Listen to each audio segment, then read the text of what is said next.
Commonwealth Stadium in Lexington, Kentucky. Mark Stoops and his 0-2 Kentucky Wildcats hope they can rise above those dark clouds and get their first win today against the New Mexico State Aggies here on SEC Network.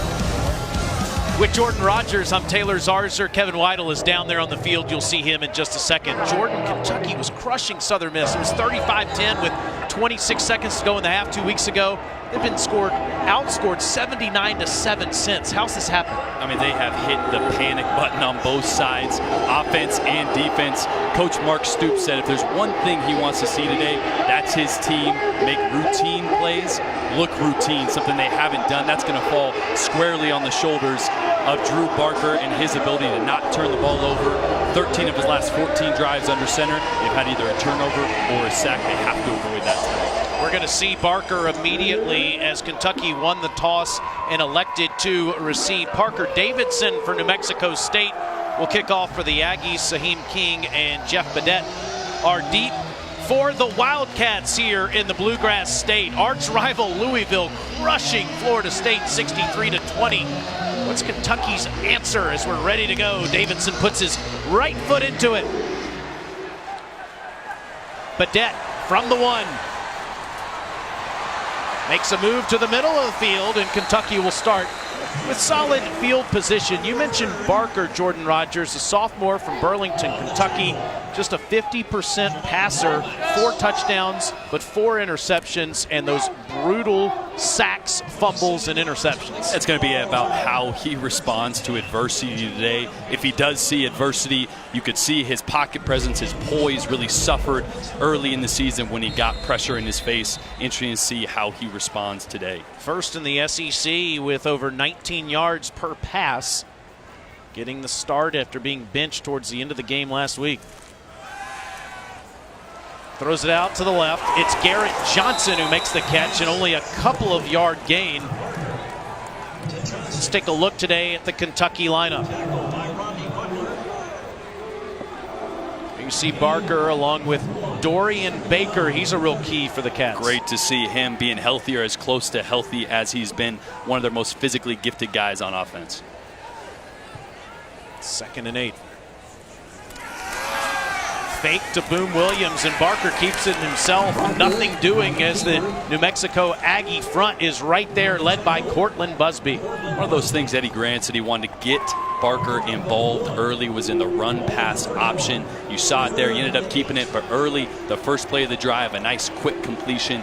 Get Barker comfortable and confident early. UK just 7 of 21 on 3rd downs this season. 3rd and 8 here. Barker wants to go deep over the middle and overshoots his intended receiver. It's picked off. Jaden Wright at the 50-yard line, and New Mexico State starts with a turnover. And we talked about it. It's one of those things that Barker has to continue to improve on right there. That's just a misfire. I mean, they pick up the corner blitz. Great. Barker standing in there. The only thing, Boom gets a little close to him in protection, but that's one you got to hit. You got to hit consistency. Boom should be helping pick up the corner off the edge there. Gets into Barker a little bit. I don't think it would have mattered. That's a misfire. That's going to be on Barker. Have to eliminate those type of throws, which they haven't yet this year. You said 13 of the last 14 drives included a turnover, a sack. How about 14 of 15? Tyler Rogers pitches it to Jason Huntley on the first play of the game on a jet sweep. And Huntley, the freshman from Arlington, Texas, who has 54 yards rushing on the season, is quickly into Cats territory, pushed out by Jordan Jones. Love the aggressive call coming out with the reverse, faking the double reverse early. Things you got to do when you come in on the road to an SEC school and you're a little bit outmatched. Got to get creative. Fans just filing in, and they already see the Aggies with a turnover, and in Kentucky territory, they go for the end zone and get the touchdown.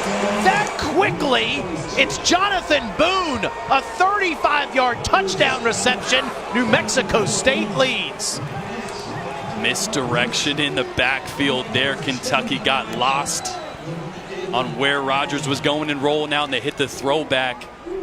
I mean, could you have any better start if you're New Mexico State? A pick, turnover, great field position, and you hit big on the second play of the game. Connor Kramer will hold Parker Davidson. Missed 2 extra points last week in the victory over New Mexico. This one is straight through. And just like that, New Mexico State, as Jordan Rogers tells you, gets the turnover and the touchdown in Lexington.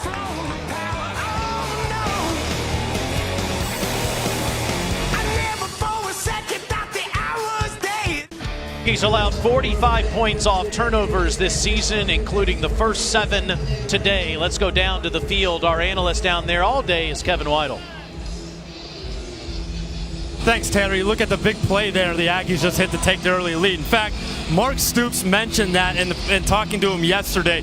Talked about preventing those big plays. He's taking over the defensive play calling for this game for the first time at Kentucky. Look for them to continue to play more zone coverage.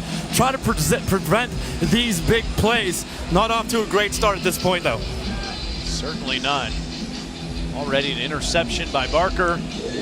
And a 35-yard touchdown reception for New Mexico State. Let's take a look at this again, Jordan, as in that zone coverage Kevin talked about. The zone coverage, this is what they're doing right here. This is actually cover 6. They should have 3 guys deep here. This safety on the near side really should have deep path. You look at his eyes, though. He gets caught looking at the number 1 receiver to his side, leaves the field side safety in a bind, and he's never going to get there. So that was a zone coverage, like Stoops dialed up, but a missed assignment there. Well, Barker, quick pull.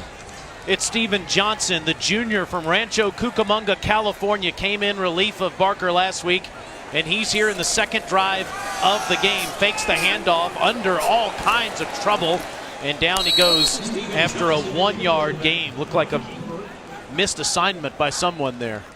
Yeah, it did look like a misassignment. It looked like Steven Johnson's getting a little aggressive. His eyes may be a little wide right now. First play in, he should have just darted up, kept that one. Don't make a bad play worse. Johnson just 1 of 3 passing in the swamp last week in the loss to Florida, but it was a 45-yard completion. Quickly on second down, he overshoots his intended receiver. It was Garrett Johnson. Interesting here by Stoops. He talked about all week staying the course, not hitting the panic button. And here, after the first drive, it feels like he's hitting the panic button, pulling Drew Barker. That's not staying the course.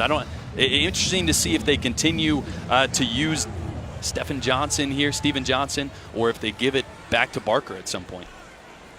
3rd and 9. Already 0 of 1. And 7 of 22 on third downs this season.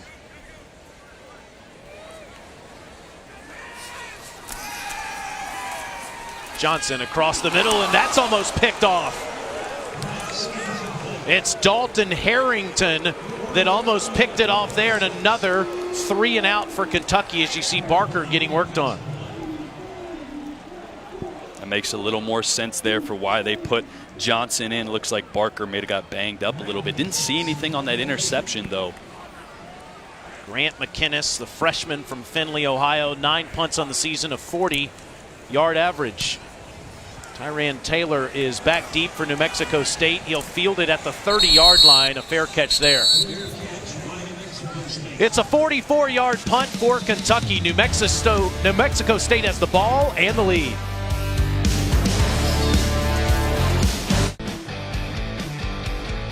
Football is brought to you by Gatorade, the proven sports fuel.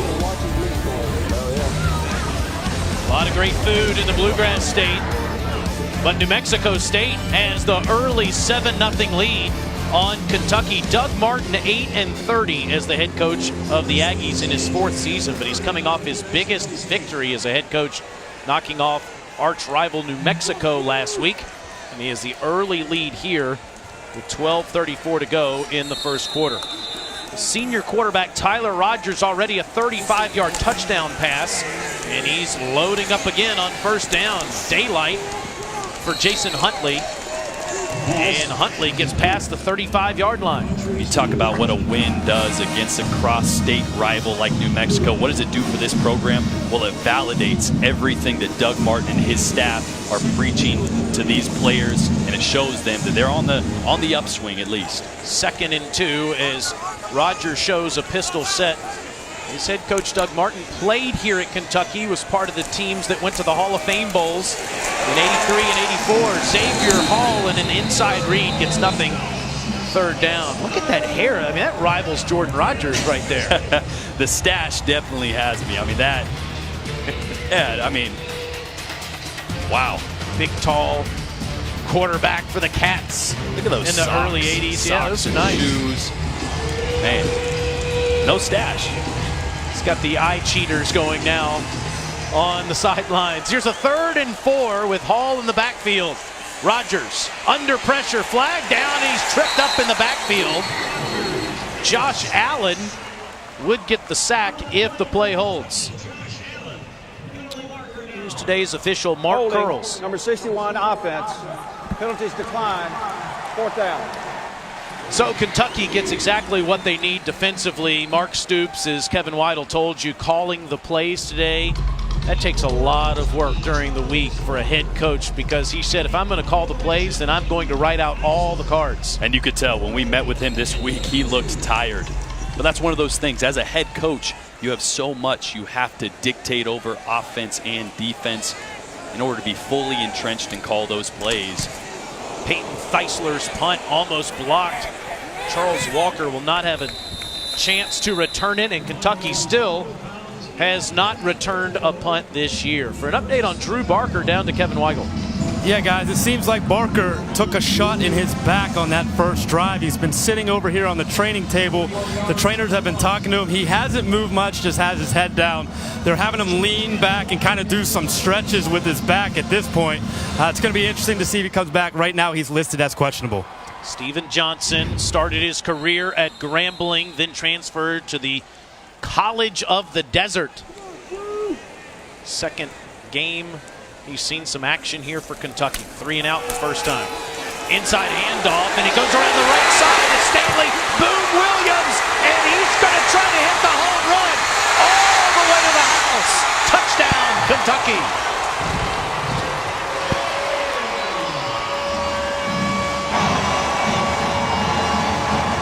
When your quarterback is either out or struggling, that's a quarterback's best friend right there, Boom Williams. One of the things he was preached about is it's okay to be patient, but at times you have to know when to stick your foot in the ground and get vertical. You saw the patience early in that run, and then he got vertical in a hurry. 63-yard touchdown run for the junior from Monroe, Georgia. He led the SEC with 7 yards per carry, and he's over that average now.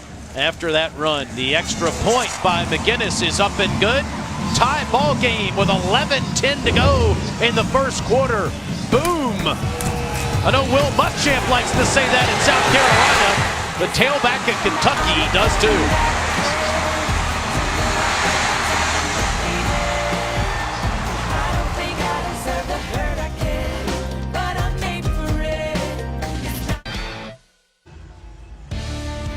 On SEC ESPN Network and streaming live on the ESPN app and Watch ESPN. Join our expert analysts as they discuss all the SEC news of the day on SEC Now.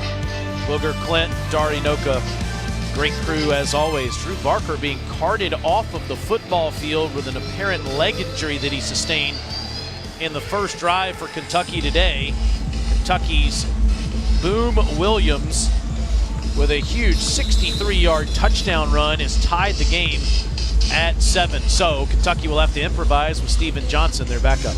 Yeah, and that's one thing you notice, the difference of the offense when Steven Johnson is in there. Still a lot of the run option plays with an emphasis on if there's a keep, he's pulling it. When Barker's in there, same run option plays, but the emphasis is throwing when they pull. So we'll see a lot more quarterback runs with Johnson in there.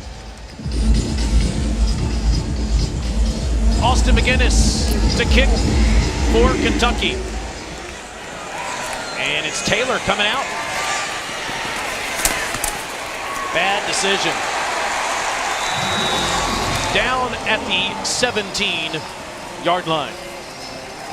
And that's where Tyler Rogers and New Mexico State will start. We mentioned the Aggies' big victory last week against New Mexico. Rogers found Greg Hogan on a touchdown, 8-yard touchdown catch for the victory as New Mexico State knocked off the Lobos the first time in 5 tries. Xavier Hall was the leading rusher in that game, and he takes the handoff here. Past the 20 up to the 22-yard line. It's a pickup of 5. Mentioned earlier that win last week kind of being a turning point for this program in the confidence that they have inside the locker room. You're seeing confident play out of Tyler Rogers, no turnovers. That gives you a chance no matter who you're going up against. All in motion. Rogers to the right. Has a man open down the sideline, but overshoots his intended receiver, O.J. Clark.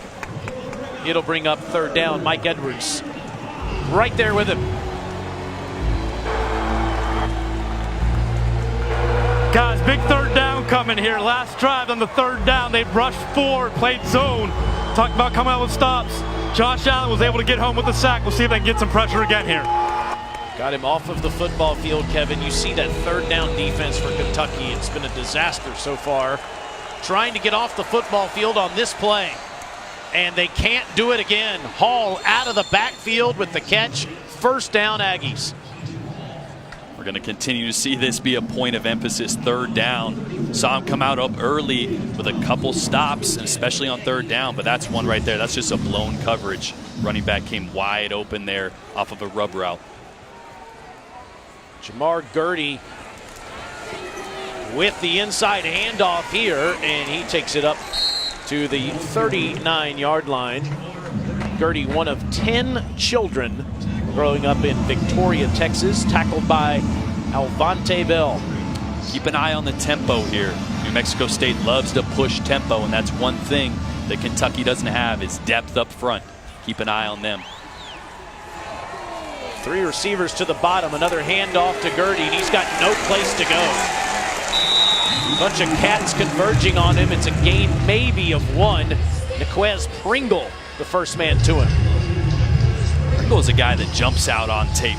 Elam's kind of been their stronghold in the middle, but Pringle has been getting some time, especially last week. Love his first step, love how aggressive he is, and very disruptive in the middle. He calls for a double team every time he lines up in the middle there. Played his first game as a Cat last week. 3rd and 4. Wide open is Hall again, but Rogers overshoots him. It's 4th down.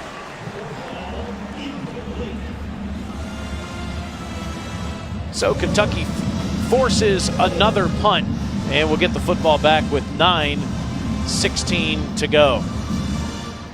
Coach Stoops, a defensive-minded guy, of course, from that Stoops family that includes Bob, Ron, and Mike. Mark was a terrific defensive coordinator, most recently 4 years ago at Florida State. Theisler punts it to Walker. Walker, a fair catch. He drops the football, and New Mexico State recovers.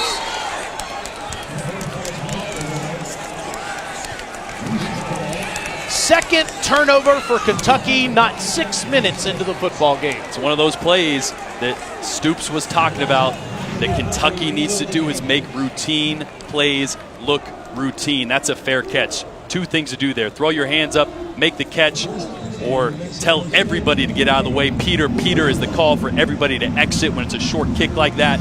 Those are routine plays that if Kentucky doesn't start making, they're going to continue putting themselves in bad situations. Isaiah Lottie, I believe, the man that recovered that fumble. Here comes an option reverse, and it's Tyran Taylor who's going to throw to the end zone. Wide open, Jonathan Boone again. Touchdown, New Mexico State. Wow. The aggressive play calling of head coach Doug Martin, throwing caution to the wind. You love it. You love these type of plays. They've already attempted a fake double reverse. Now you see what they're going to do here. Once again, option with the reverse. And he's lost in coverage there, deep. That is a gutsy call, but why not? Boone with 2 touchdown receptions. This time he catches it from another wide receiver. And New Mexico State, with 8:58 to go in the first quarter, leads 14-7. 7 more points off of turnovers make it 52 that Kentucky has given up this season.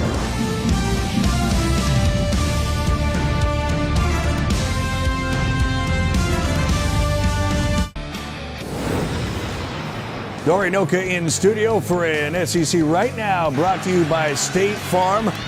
South Carolina already up 7-zip on East Carolina. Brandon McElwain with another touchdown run. He's got 2 of them. 17-zip Cocky in Will Muschamp's home debut as head coach, guys.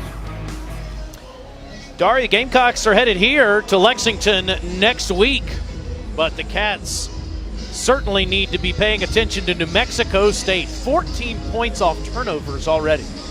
I mean, it's Kentucky once again shooting themselves in the foot. Self-inflicted wounds. This is not a changed Kentucky team that we're seeing right now. Snell takes it at the 1-yard line, and he's tackled up near the 23. New Mexico State on defense again, and there is the legendary defensive coordinator Frank Spaziani. Was in retirement for 4 years, but his old offensive coordinator at BC was Doug Martin. And Martin now is the head coach. Asked Spaz to come out of retirement, and he did just that. Spaziani, a head coach for 4 years at Boston College, 12 years as an assistant there, and of course also was with George Welsh for many years at the Naval Academy and at Virginia. Boom Williams, a 63-yard touchdown run the last time he carried it, and he takes a big hit here up near the 28-yard line. Rodney Butler leads the nation in tackles, and he was the first Aggie to him. Quickly, Johnson rolls right, throws out of the backfield, and he's got a tight end, C.J. Conrad, who's still in bounds, and he could go the distance. Conrad's first catch of the year to the house.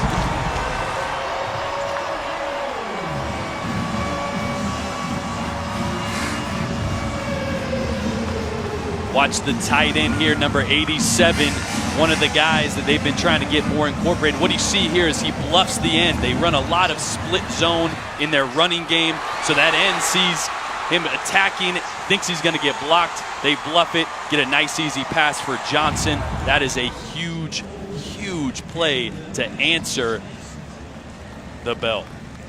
His career long was a 28-yard catch, make it 72 yards now. He's a little tired after that one, probably. Austin McGinnis' extra point is good, and Kentucky is caught up again. Kentucky certainly has had a bunch of big plays this year, and that is continued today. A 63-yard touchdown run by Boom Williams and a 72-yard touchdown catch there by Conrad. And you live and die by those big plays, and those are great big plays. Get momentum, get a spark on your side, but if you can't do the little things well and the little things consistently, you're not going to be able to turn this offense around. This is not what they envisioned. A tie ball game, 14-14 here. This offense has to find ways to be consistent. They have to find ways to do what Stoops was preaching, make those routine plays look routine. That's a big play, and we love that. But how are they going to answer consistently, not just by big plays, but through their offense, their rhythm, and their third down defense? So Kentucky will kick off. Austin McGinnis and the Cats tied with New Mexico State. Not even midway through the first quarter, and we've had all kinds of fireworks.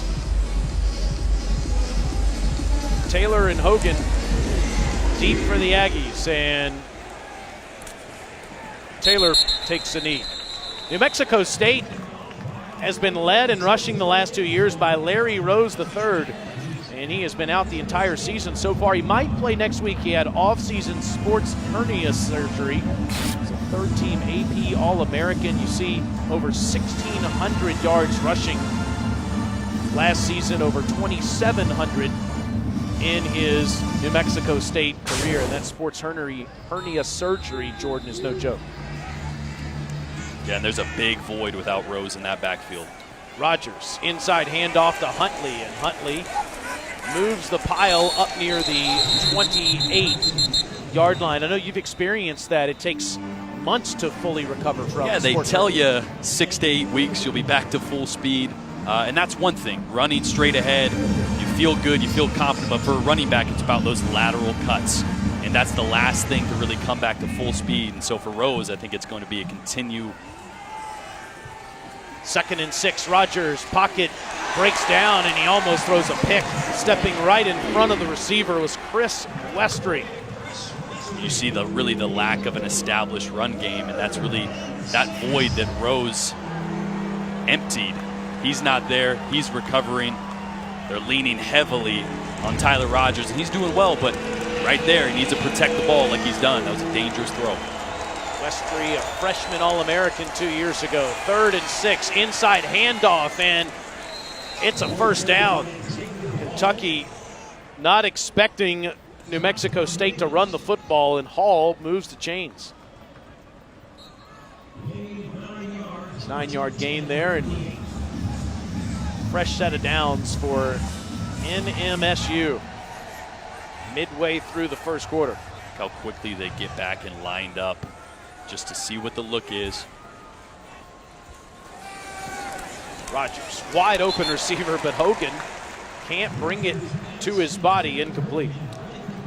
You know, when you talk about a team that is a tempo team, it doesn't always mean that they're snapping the ball as quickly as possible every time, but getting lined up quickly allows them to diagnose the defense and get them in the right play. Tyler Rogers already with a touchdown pass. Of course, he didn't throw the second one to Jonathan Boone. Keeps it himself this time, and he's breaking tackles up near the 45-yard line. Rogers with no D, so that means no relation to my friend Jordan here. They always spell mine wrong. That's how they always try to spell mine. Tyler's given his team a manageable 3rd down here. Alvante Bell being helped off of the football field for Kentucky. He's made it to the sidelines. So far on 3rd down today, New Mexico State 2 of 4.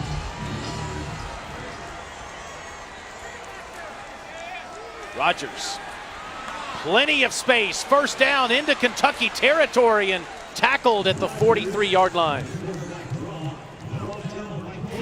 It's a 12-yard gain. It's one of the things that happens when you blitz and you go man behind. There's no one left for the quarterback. You get one good block, and you're into the second level there. Stoops has talked about trying to get more zone coverage, especially on 3rd downs. But if you're not creating pressure, it's tough to do. And when you do pressure, you end up having to go man behind it, and leaves Tyler Rogers with some openings there to run the football. Adrian Middleton, the defensive lineman, down on the football field, writhing in pain. Guys, that's 2 defensive linemen in the last 2 plays. This depth on this Kentucky D-line is really taking a hit. They lost Melvin Lewis, C.J. Johnson, Barrington Waganen to graduation, and had to dismiss 3 other defensive linemen in the offseason. So they're thin already, and to have 2 guys go down in a row, they're really going to have to buck up on that front line. Yeah, it's a good point, Kevin. They lost 7 of their top 8 tacklers from last season. Take a look at the middle of your screen there. Looks like they've twisted a leg there, and he is walking off under his own power. So it's good to see. Hopefully not too serious, but another first down after New Mexico State's offensive line gives quarterback Tyler Rogers plenty of space and time. And the Aggies are back in Kentucky territory for a 3rd time in the first quarter. Here's Jason Huntley, right side, breaking tackles inside the 40. Huntley, 5'9", 165-pound freshman. Small in stature there to play the tailback position, especially against the Southeastern Conference. Doesn't matter when you get pushed up front like that. Defensive line completely washed on that play. Huntley again between the tackles, and he is right near the first down marker. Josh Allen made the tackle, but another first down for New Mexico State. It's the area that New Mexico State's taking a few shots and see if they try another one. next couple plays. This time Rogers keeps it himself, and a shoestring tackle there is made inside the 30-yard line down to the 29. That's a pickup of 4 yards. Mike Edwards, 15 tackles coming into the game. DJ Elliott, the defensive coordinator for Kentucky, not calling the plays today. He's up in the booth.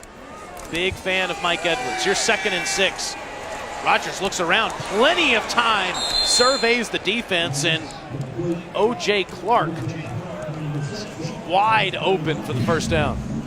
Came right back to the play. They hit big for a touchdown. This time the safety cuts off the deep route, and Rogers is able to find the underneath O.J. Clark for a good gain. The career high 6 catches last week. That's an 11-yard completion in New Mexico State in the red zone, and Xavier Hall is inside the 10-yard line. Mike Edwards on the tackle, but the Aggies gashing Kentucky on this series. And you wonder how much of this up-tempo offense is slowing down that front 7 for Kentucky. They're already thin, already down a few guys today. Looks like they're just getting pushed around right now, Taylor. 1st and goal, Aggies from the Kentucky 8. Here's the 12th play of the drive. Rogers spins inside the 5, down to the 4. Showing off some athleticism. He is the leading rusher on the team with 84 yards coming in. Certainly has been a dual threat quarterback as a senior. See the drive chart there. Play number 13, inside handoff again. Hall fighting his way near the 1. Once again, Kentucky just kind of running guys across, not quite lined up by the time New Mexico State's snapping the ball.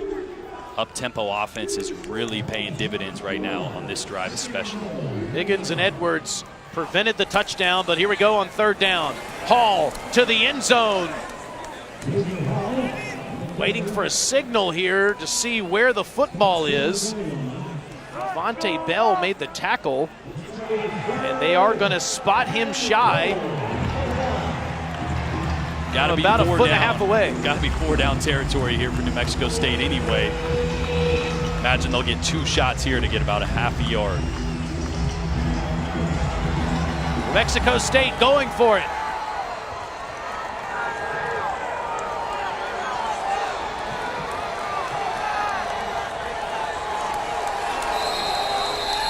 And there's a flag. Before the snap, false start, number 58 offense, 5-yard penalty, still 3rd down. That will drive a head coach and offensive coordinator crazy. This close to the goal line, a delay of game. It's one thing they do with Tyler Rogers. They put a lot on him at the line of scrimmage, evaluating the defense, getting them into the right play. That time just didn't have the awareness to see the clock was ticking. Outside the 5-yard line, Xavier Hall now. You see the 3rd down conversion chart. Behind the line of scrimmage to Taylor. Taylor wants to throw again. He's already has 1 touchdown reception. He's going to take off and go to the end zone. Tyran Taylor. Touchdown pass, touchdown run. Wow. That's all I can say again. I mean, New Mexico State is what we used to call, when I played, unloading the clip.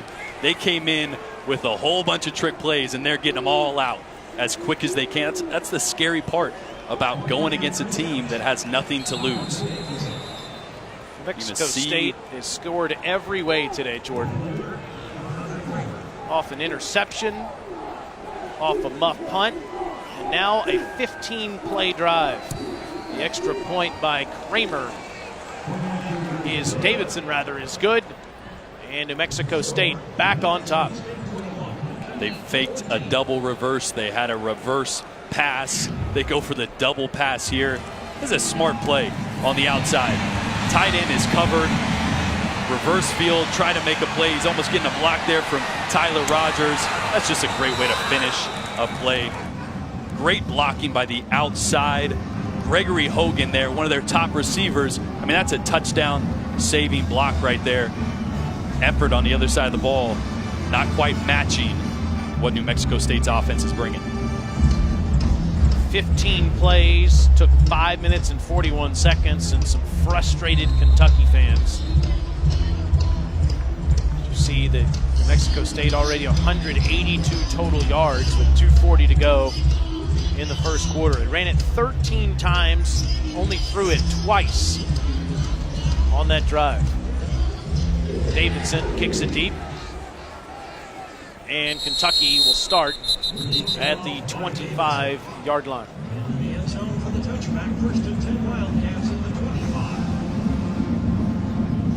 Glad to have you with us here in Lexington with Jordan Rogers, Taylor Zarzer, and clearly Kentucky's defensive struggles have continued. Yeah, it's a few things. It's the up-tempo offense that New Mexico State is bringing. Kentucky's already really thin in their front seven. Already had a couple go down today. You can tell that it is just wearing on them. They're getting pushed around up front. 13 runs on that drive and finish it off with the score. Steven Johnson, the backup quarterback after Drew Barker carted off with a leg injury. This is his 4th series, and Boom Williams has nowhere to go. Running into a couple of Kentucky offensive linemen as well as Cortland Busby, big defensive tackle for New Mexico State. Eddie Gran, the offensive coordinator at Kentucky, said watching the Aggies, he's the first player that jumped out to him. 3-yard loss. Johnson will throw to the sideline, and Jeff Badette is there for the first down catch. 17 yards on the play. New Mexico State knows that Kentucky is a little one-dimensional with Johnson in there, but Johnson saying, hey, wait a minute, I can throw it too. Sure can. Boom Williams looking for daylight. He's got nowhere to go. Might have gotten back to the original line of scrimmage as they peel Aggies off of him. Dalton Harrington forced and recovered a fumble last week against New Mexico. Was part of the group. Johnson has only 3 completions on the season. 72, 45, and 17-yard receptions. All have resulted in first downs. One for a touchdown, a crossing pattern here.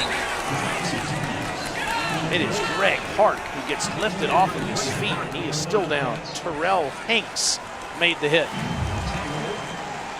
It's one of those easy completions. They're trying to put things and options right in front of Johnson's face. You can tell, though, he just is not as experienced as Barker. Doesn't see the zone coverage sitting out in front of his tight end. Should have put it on his back shoulder there, sat him down in that soft part of the zone. Kentucky 0 of 2 on 3rd downs today. 7 of 23 this season. Johnson, first down on a 3rd down today, but the ball is fumbled. And it's New Mexico State with the recovery. Was just about to give some credit to incorporating these tight ends, making it a little easier on Johnson, and then once again, these self-inflicted wounds. It's a great job by Johnson. Step up in the pocket, hit it in that soft zone. Ball has to be secured there. Rodney Butler, the all-world leading tackler in the country, forced the fumble, and it was Jared Phipps who recovered it. 3rd Kentucky turnover. We're still in the first quarter. And an already tired Kentucky defense gets forced back onto the field. Keep an eye on that. This offense is wearing them down. Fake to Hall. Rogers wants to load up, will go deep, and it's intercepted. He gives it right back. It's Blake McLean coming the other way.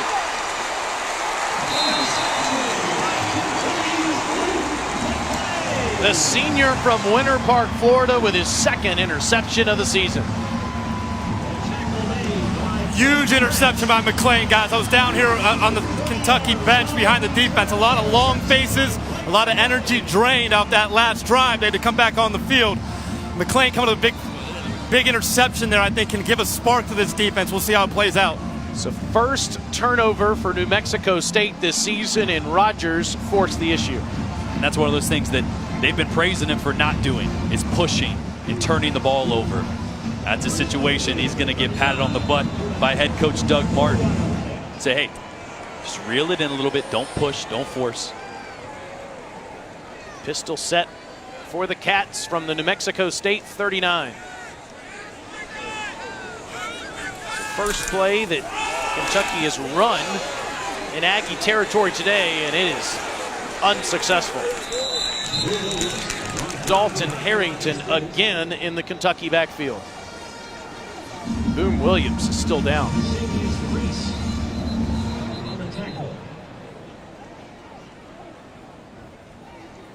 Not a good sign with JoJo Kemp already banged up coming into this game with a little ankle injury. They were thinking about resting him, putting him on a pitch count.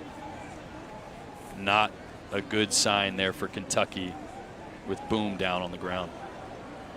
End of the first quarter. You mentioned JoJo Kemp and Boom Williams both hurt. We'll take a look at it in just a moment. At the end of the first quarter, New Mexico State leads the Kentucky Wildcats here in the Bluegrass State, 21-14.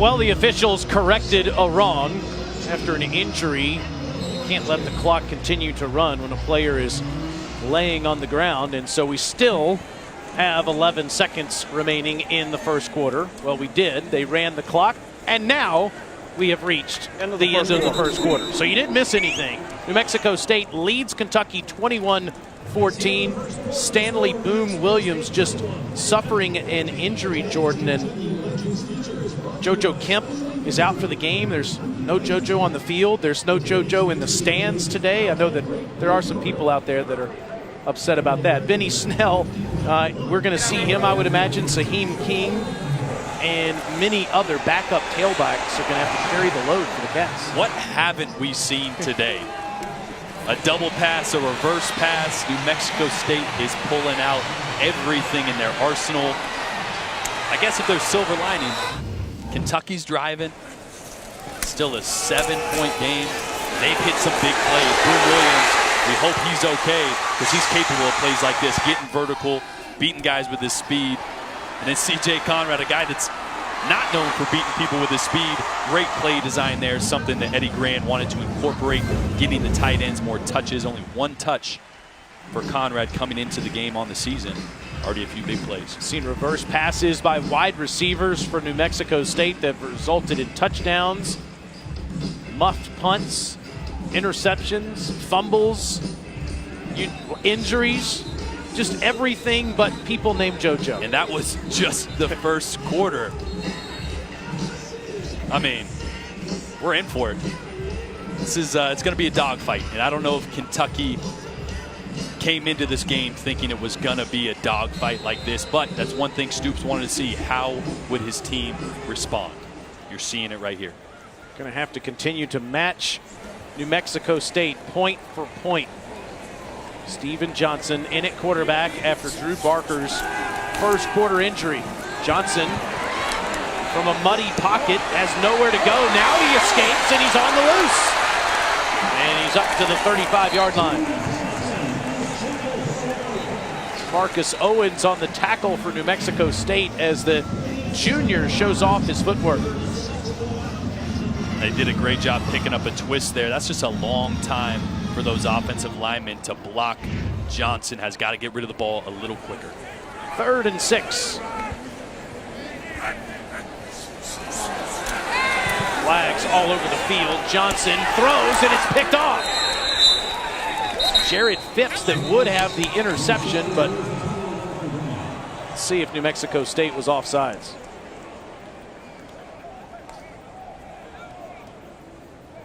Offside, defense, 5-yard penalty from the previous spot.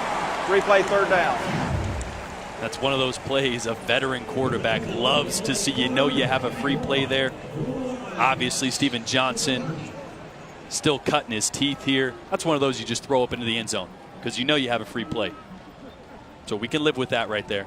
This is part of the development for Johnson.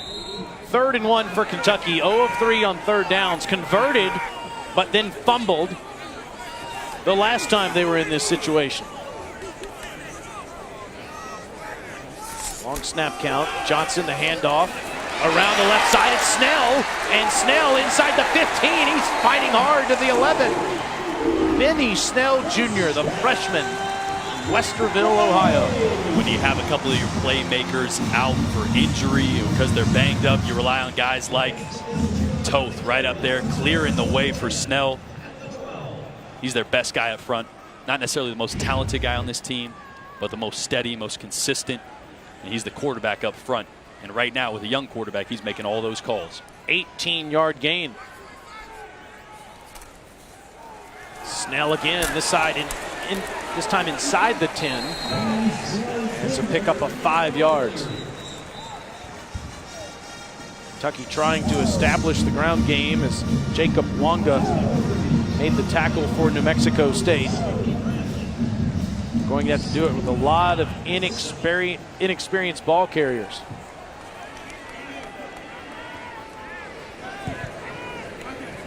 Three receivers to the top.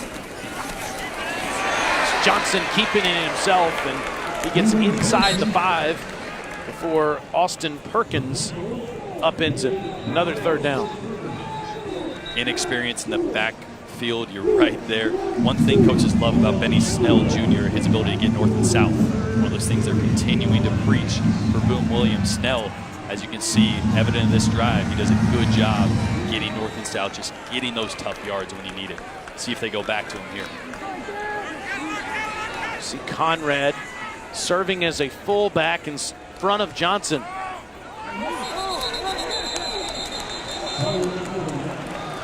Before the snap, ball start, number 73 offense.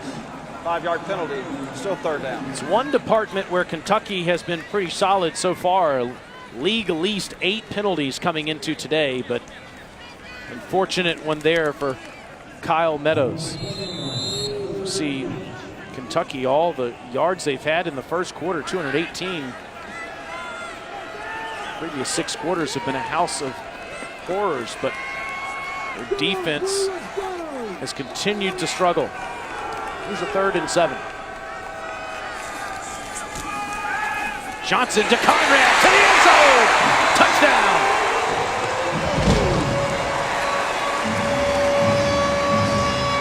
C.J. Conrad from 9 yards out. Another run pass option. They leaked Conrad out, made it look another bluff. Like we saw with that big play earlier, he bluffs the defensive end, leaks out over the ball. The play fake, albeit it was on the wrong side, sold it enough to get Conrad open in the end zone there. Big confidence booster right there for Johnson. Sophomore from LaGrange, Ohio, at 1 catch on the season for 5 yards. He has 3 for 107 today. The extra point through the smoke from McGinnis is good. Johnson to Conrad. Inside zone read to Xavier Hall, and Hall is past the 25 for 5 yards, and they'll bring up another New Mexico State 3rd down. See what Coach Mark Stoops' answer is here. Is he going to have to bring pressure to start stopping this run if the front 4 aren't getting it done? Hall to the left side, spinning around, has the first down again, and is up to the 40-yard line. Guys, the tempo hurt them there. The 4 defensive linemen barely had their hands down. They weren't set, and they were able to gash them and gain the first down. Kentucky, 28 of 44 is the opposition on 3rd down this year, 5 of 7 today. Jamar Gertie on a 1st and 10 gets the fake. Rogers throws, and it's another easy first down. There's that junior from Houston, Texas again, Greg Hogan. And Greg Hogan, the coaches love him. He's their biggest weapon. Got involved last week catching that late touchdown to put them ahead. He's kind of their go-to guy, and has been. 14-yard completion there. Look at Gertie, wide open space. Huge hole up the middle. And he has another New Mexico State first down. Kevin mentioned it, those D linemen are hardly having time to get their hands out. Look at the hole. 1 man involved in that tackle. They're not getting hats to the helmet. Holes are wide open up front. Rogers Tired off defense. the back foot. Diving for the catch is O.J. Clark, and he makes it inbounds in the red zone at the 19-yard line. Right now it just feels like anything New Mexico State calls is working. It's a 16-yard completion.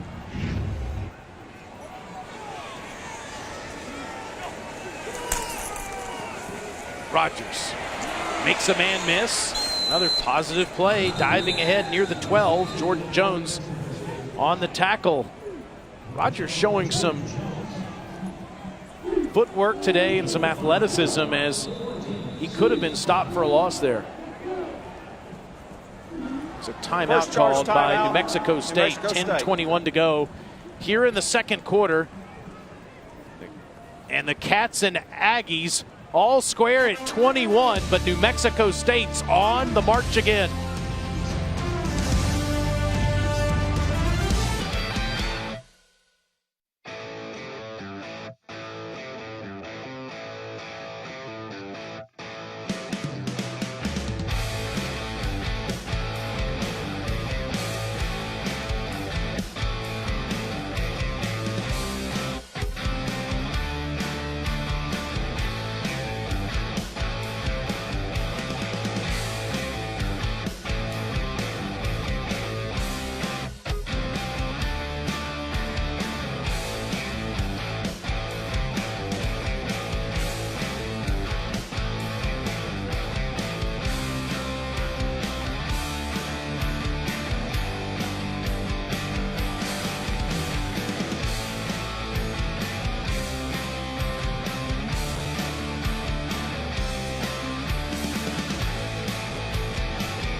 Norinoke in studio with an SEC Right Now, brought to you by State Farm. Some had suggested a rout in Oxford.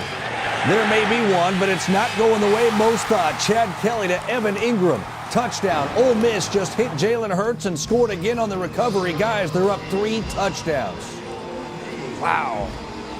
Number 1, Alabama on the ropes. Number 2, Florida State gets crushed at Louisville. 4th-ranked Michigan is losing to Colorado.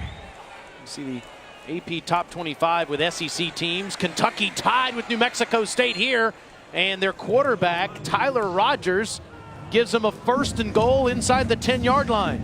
That's one thing I asked Coach Mark specifically. Are you going to continue to call plays for Rogers' design runs? And he mentioned, hey, if he continues to show he's a threat, we'll continue to call those type of plays. And he's had a lot of success today. Xavier Hall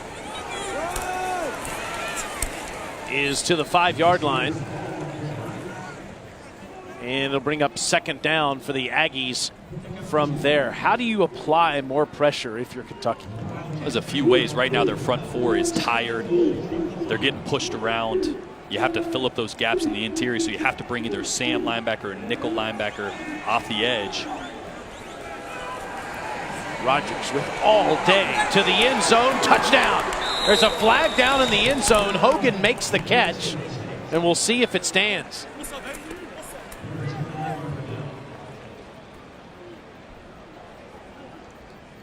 Simple pitch and catch from Rogers to Hogan.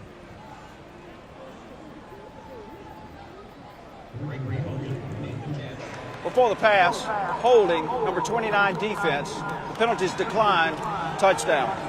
Just an easy drive for New Mexico State, marching all the way down the football field. They have scored at least a field goal every trip to the red zone this year. They're 10 of 10 now with 7 touchdowns, and that was an impressive 10-play drive. Davidson has the extra point, and the Aggies have the lead once again. Stoops mentioned, you know, you got to stop them up front. When you do that, you put guys in one-on-one situations. Right there, Derek Beatty just beat in this one-on-one matchup against Gregory Hogan. It's going to be what we call a little whip route. He's going to go in, peel out of it. You see Beatty just got his hands tied up, but it wasn't even enough to slow down Hogan. They're winning in man coverage. They're winning up front. And you can see Stoops right here. He's looking for answers. They got to find something that works. They're not able to get pressure. They're not able to cover in man coverage. They're getting beat on trick plays. Jordan, I'll tell you, the last 2 plays down here, I was standing between the goal line and the coaches. Jordan Jones was looking over late. They were late getting lined up the last 2 plays, especially that last touchdown throw. Communication. You're replacing a guy like Josh Forrest, who's been a veteran here for a long time, linebacker, 6th-round pick last year for the St. Louis Rams. A little bit of youth showed up there.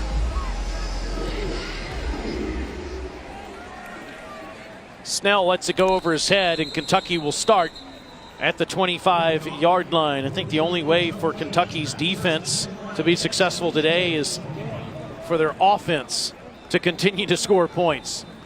And just at very least continue to sustain drives. I mean, they have to get this defense off the field. Kevin, you pointed it out down there. Guys are tired. Guys are not communicating. We're not getting lined up.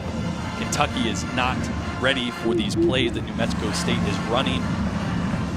So their offense has to give that defense a break and sustain this drive. Think about this for a second. There's 9:33 to go in the second quarter of game number 3 of the season as Johnson takes the pistol set snap and he hands it to Boone Williams, who's back in the game after that leg injury. It's good to see him back. He's up to the 41-yard line. Consider this, Jordan. Kentucky's run 98 less plays than the opposition in only 10 quarters of football in 2016. There's a pass to the left side, Jeff Badette. And there's a flag down. Might be offsides again on the Aggies. Penalty marker down. Offside, defense. 5-yard penalty from the previous spot. Replay first down. But to your point about sustaining a drive, and that speaks to it right there. Just not nearly as many plays per quarter, per possession, per game. And that comes down to Eddie Grant calling those drive starters like he likes to call them. Easy completions early in drives, put them in good third down situations. See the total plays today. And there's some movement by Greg Hart. Penalty marker down. False start, number 65 and 85 offense. 5-yard penalty, still first down. Taylor, you get a new quarterback in there. Offensive line gets real comfortable with the sound of Drew Barker's voice, his cadence, his rhythm. You throw a new quarterback in there, everybody sounds a little different. And that's twice now we've seen false start penalties. That could be one of the reasons there. Second penalty on the Cats. 1st and 10.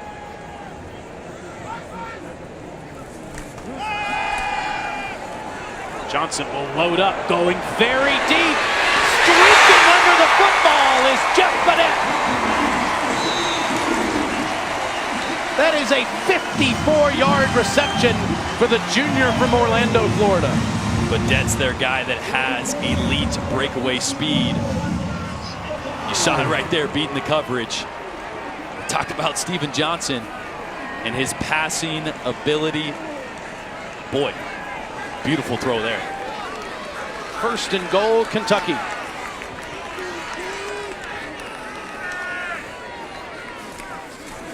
Snell straight ahead, bangs into his own man, dives to the end zone, touchdown.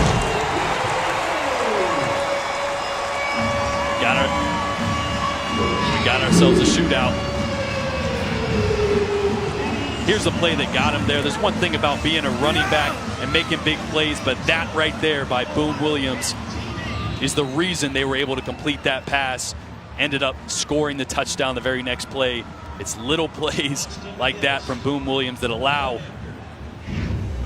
Snell to take it in there. Those little things, those routine plays that need to be made that Stoops keeps preaching on. Well, they've tied the football game back up, but so much for that long drive. Kentucky's defense back on the field when we return.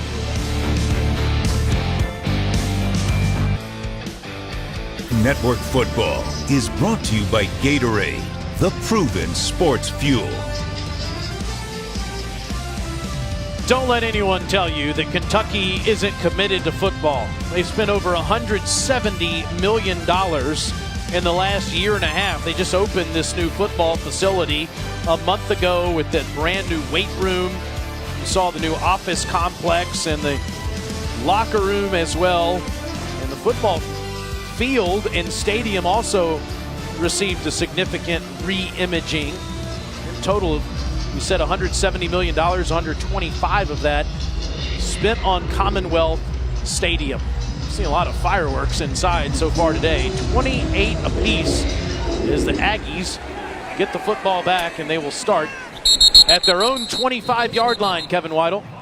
Taylor, I've been impressed with Steven Johnson's composure coming in as the backup. I've really liked his body language.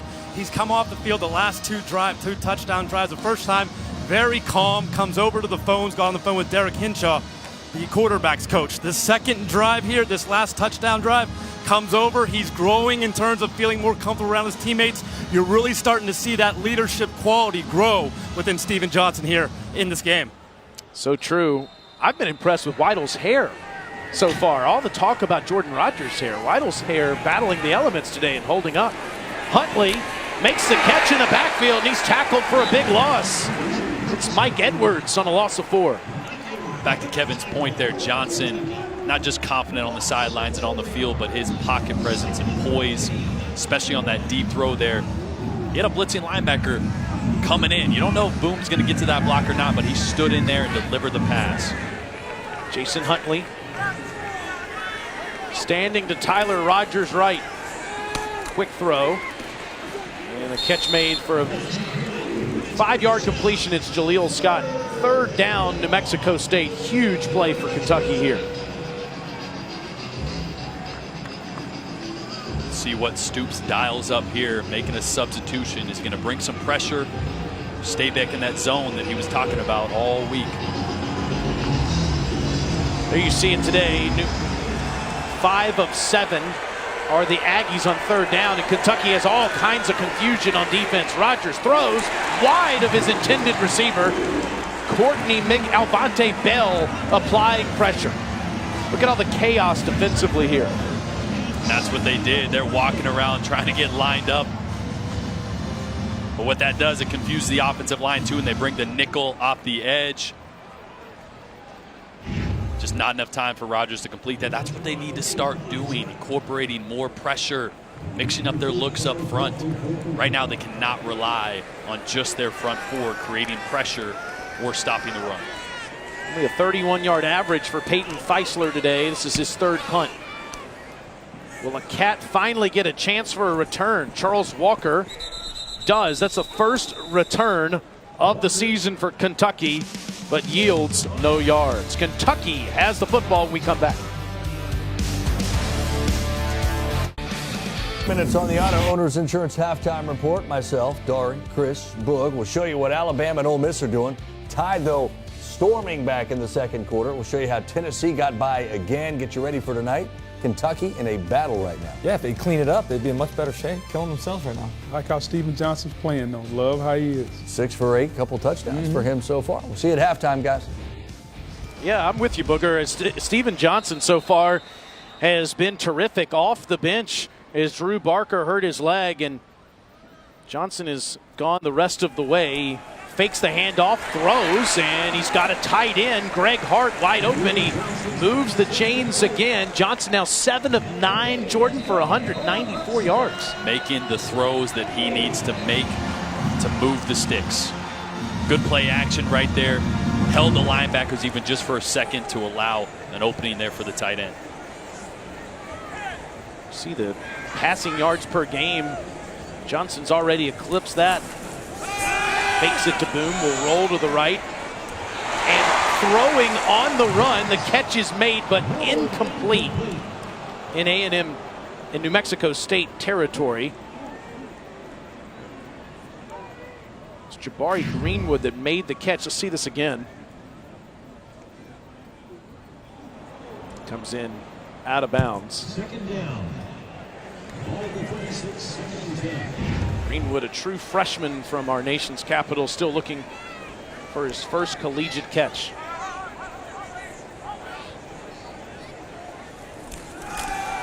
Johnson under all kinds of pressure, throws the screen, and it's busted up at the 36-yard line. Saheem King for a minimal gain. It's third down. They had the perfect play dialed up there. You got blitz coming off the edge. You got a screen called. You're the O-line there. You got to get a hat on the second level. Saw Logan Sternberg just with his eyes not upfield. If he makes one block, that could have been a big play. Boy, Rodney Butler, the middle linebacker for New Mexico State. You can see why he leads the country in tackles. 3rd and 10, Johnson to the sideline. Wide open receiver, but he overshoots Garrett Johnson. Guys, the 2 receivers got tangled up there. Johnson didn't get clean out of his break. That's why the ball by Steven Johnson was a little outside there. So it's a quick punt for Kentucky. Grant McInnes had one punt for 44 yards. His first punt of the season was partially blocked, and it led to a Southern Miss touchdown, but he's been very solid since then.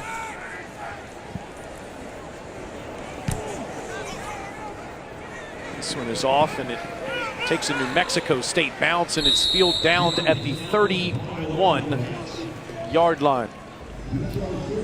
That's a 33-yard punt. College football continues tonight at 7:30 Eastern on the SEC ESPN Network with the SEC Saturday night game as Kirby Smart and the number 16 Dogs take on Missouri. And on the SEC Network alternate channel, it's Texas State facing the Hogs, ranked now 24th in the country. To find the SEC Network alternate channel in your area, go to secnetwork.com/channel. Tie ball game here with 5:42 remaining in the first half. Xavier Hall looking for space, and there's nowhere to go. He does get 4, though. It's second down. We mentioned Larry Rose III out today. He has not played so far this season, the leading rusher the last 2 years for the Aggies. And Hall came into the day with 69 yards rushing. Rogers, the leading rusher on the team, runs around the left side for 4. It'll be 3rd and short for New Mexico State. The guy we haven't talked about a ton yet, Jordan Jones. Coaches rave about him. Not only his motor, but he plays sideline to sideline, his closing speed. Able to make a big play, a big tackle there on Rogers. Plays with no fear. Hall inside handoff, and he stopped shy.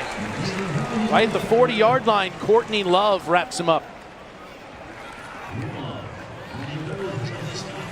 And New Mexico State keeping their offense on the field on their own 40-yard line.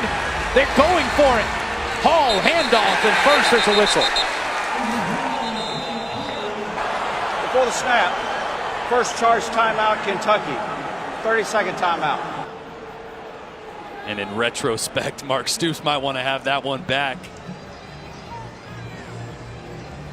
They appeared to stop him, but probably the right move there, calling the timeout. We've seen it a bunch. Kentucky has not been able to line up. They weren't ready on that play either, so can't blame them there for the timeout, but they did make a stop, unfortunately. Defense has stiffened a little bit these last 2 drives. Yeah, definitely, and that's one thing we've been watching for is Stoops preached we're going to get better at something.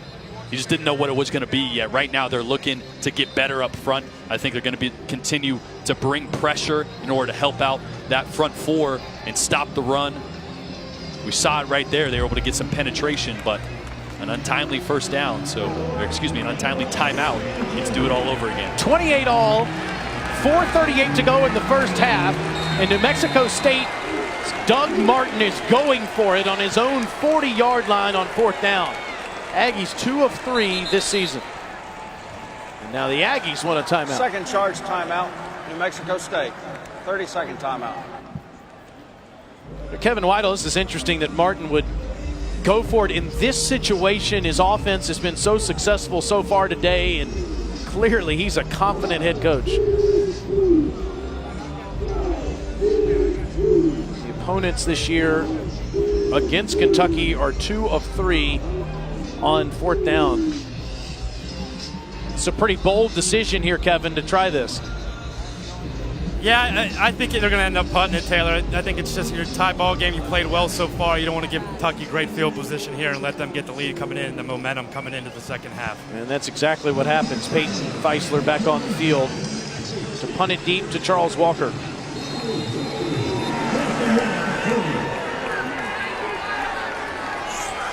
So Kentucky and New Mexico State both burn timeouts. And Doug Martin does the conservative thing, punting it deep. And Kentucky will start at their own 12. Let's take a look at Steven Johnson's day so far. Started to incorporate some of those plays to get him easy completions, and then what do you know, you get one to spit for a long touchdown. But the poise, the composure that Johnson has displayed routinely at times, especially with a long throw like that. He had a blitz in his face, stepped up in the pocket, delivered the pass. We're seeing quarterback play from Kentucky and from Steven Johnson in particular that we haven't seen out of Drew Barker yet this season. Love what I'm seeing out of Johnson right now. The poise, the accuracy. The offense is wide open at this point. Makes it easy on Eddie Grant to dial up plays. 48-yard punt for Feisler, and Kentucky deep in their own territory. Boom Williams around the left side, and he is through the 22-yard line for a first down. Great running by Boom Williams, who has had a terrific day so far. He has now 88 yards on 7 carries.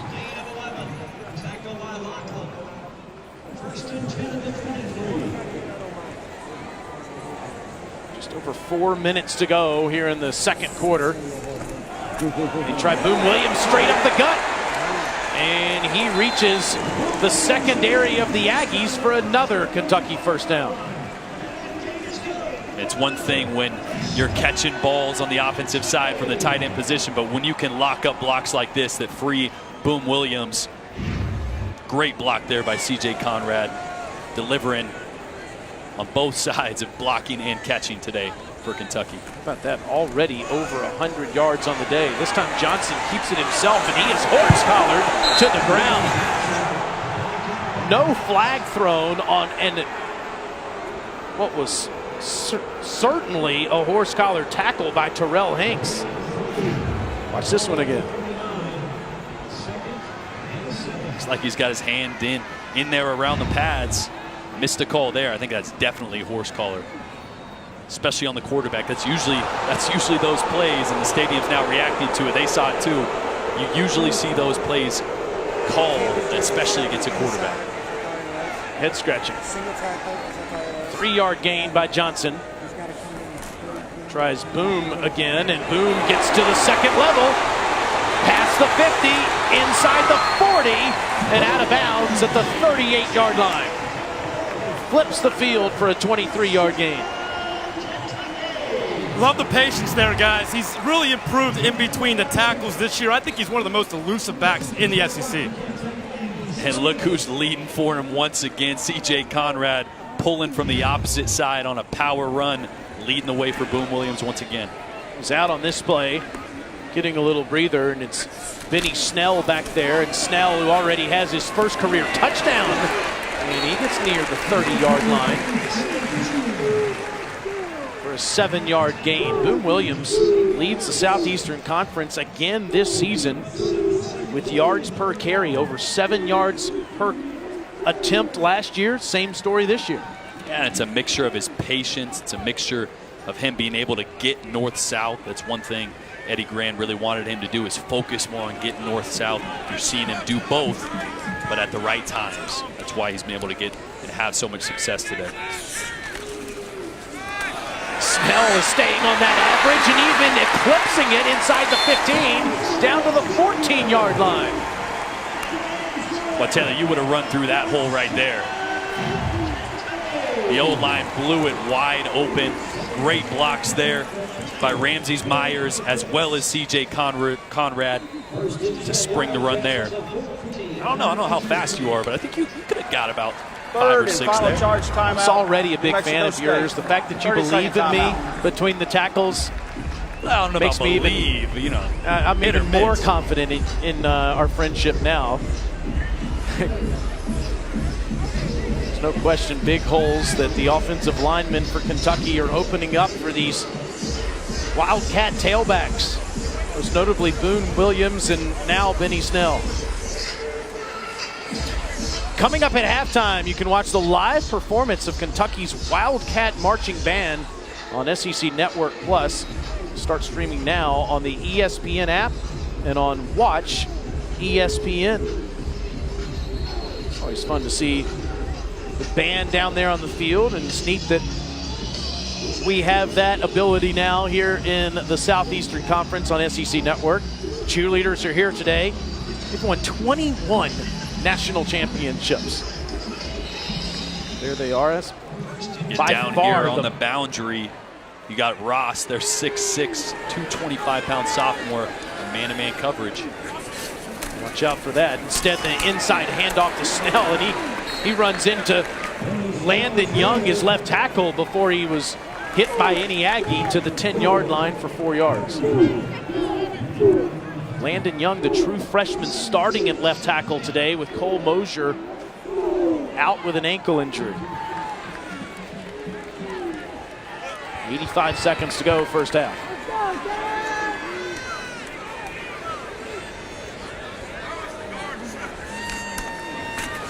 Eight rushes.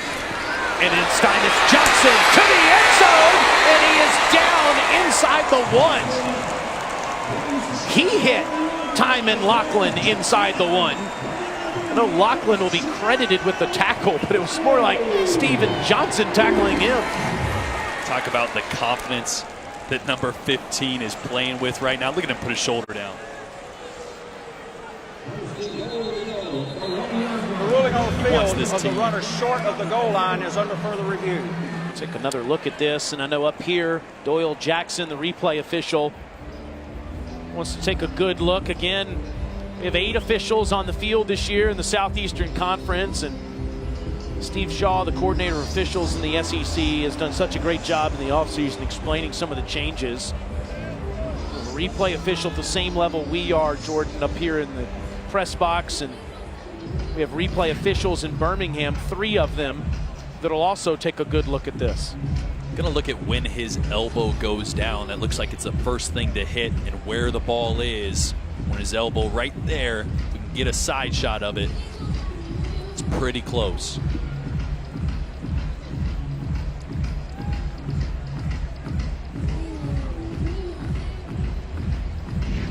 Difficult to overturn that. Here's the call.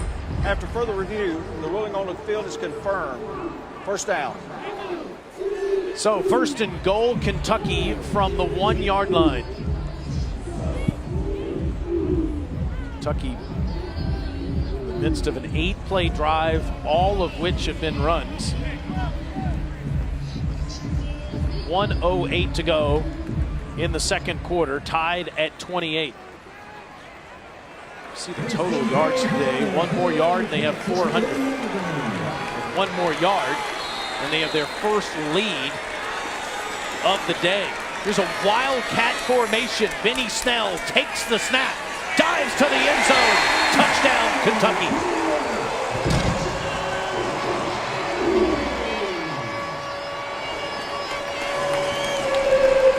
It's a different look down there. New Mexico State hasn't seen him go into the Wildcat. With Snell in the backfield there, they actually lined up Steven Johnson wide left. Originally, New Mexico State put a corner over the top of him and realized they're probably not going to throw to him. Tried to add a guy to the box, but simply too late there. Too much beef up front for Kentucky. It's a good call. 9-play, 88-yard drive, and exactly what you wanted, Jordan. A drive that took over 3 minutes. And Kentucky has their first lead at 35-28. Now, there are 58 seconds remaining in the half, but they checked off a lot of boxes on that possession. Yeah, what we were looking for today, what Coach Mark Stoops has been looking for is consistency, making the routine plays look routine. What that means is doing the little things, blocking, taking care of the ball. Well, we saw some good blocks and some good runs on that drive.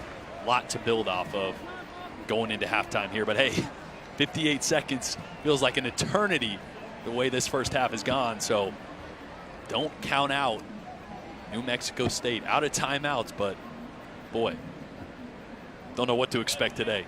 It's a good thing that Wildcat mascot's in good shape. Might be many more push-ups in store for him with at least one more half of football to go. Kentucky with 400 total yards in the first half. And we talked about it pre-game, an offense that was abysmal and completely outscored, outmatched in its last 2 games, at least after the quick start against Southern Miss. Boy, they have shown up behind a quarterback that we didn't really know what to expect. When Johnson came out under center, we expected maybe an offense that was a little bit of a smaller package for his skill set, but boy, his passing ability has opened up this offense. That's why they have 35 points right now, close to close of first half. 58 seconds to go in the first half. Be interesting to watch Doug Martin's play calling here. By the way, he's only one of 6 coaches in college football that's the head coach and the offensive coordinator. There's guys out there like Paul Johnson, of course, that runs the triple option at Georgia Tech. Beat Vanderbilt today with some of that play calling. Off to a 3-0 start are the Jackets. Mike Leach is another out in Pullman, Washington. We'll see if Doug Martin, with no timeouts here, gets conservative. Or if he airs it out. Rodgers wide open across the middle. It's Royce Caldwell. And Caldwell puts on the afterburners, and he's inside the Kentucky 30-yard line. Finally pushed out by Chris Westry. That's 55 yards. Talked about the slot matchup for Royce Caldwell. He's their speed guy. They move him around like a Percy Harvin. You can see the speed. Kentucky. Linebackers just didn't get deep enough in coverage, and the middle was wide open. Kind of trying to play it too safe there was Kentucky. It's the longest catch of Royce Caldwell's career. Redshirt sophomore from Columbus, Texas. Look at the linebackers in coverage. There's just nobody in the middle of the field. Like I said, they're playing it a little safe there, playing soft coverage on the outside. Got to keep an eye on number 1 there. He is their fastest guy on New Mexico State's offense. They move him around, a high school state track champion in the 100 and 200 meter. Might want to keep an eye on that guy. Well, like you said, he's their Percy Harvin. He adores Deshaun Jackson's game. And at least for the New Mexico State Aggies, he plays that role perfectly. After the Kentucky timeout, it's 1st and 10. Aggies, and across the middle, there he is again, and he's all the way down to the 2-yard line. There's a flag down.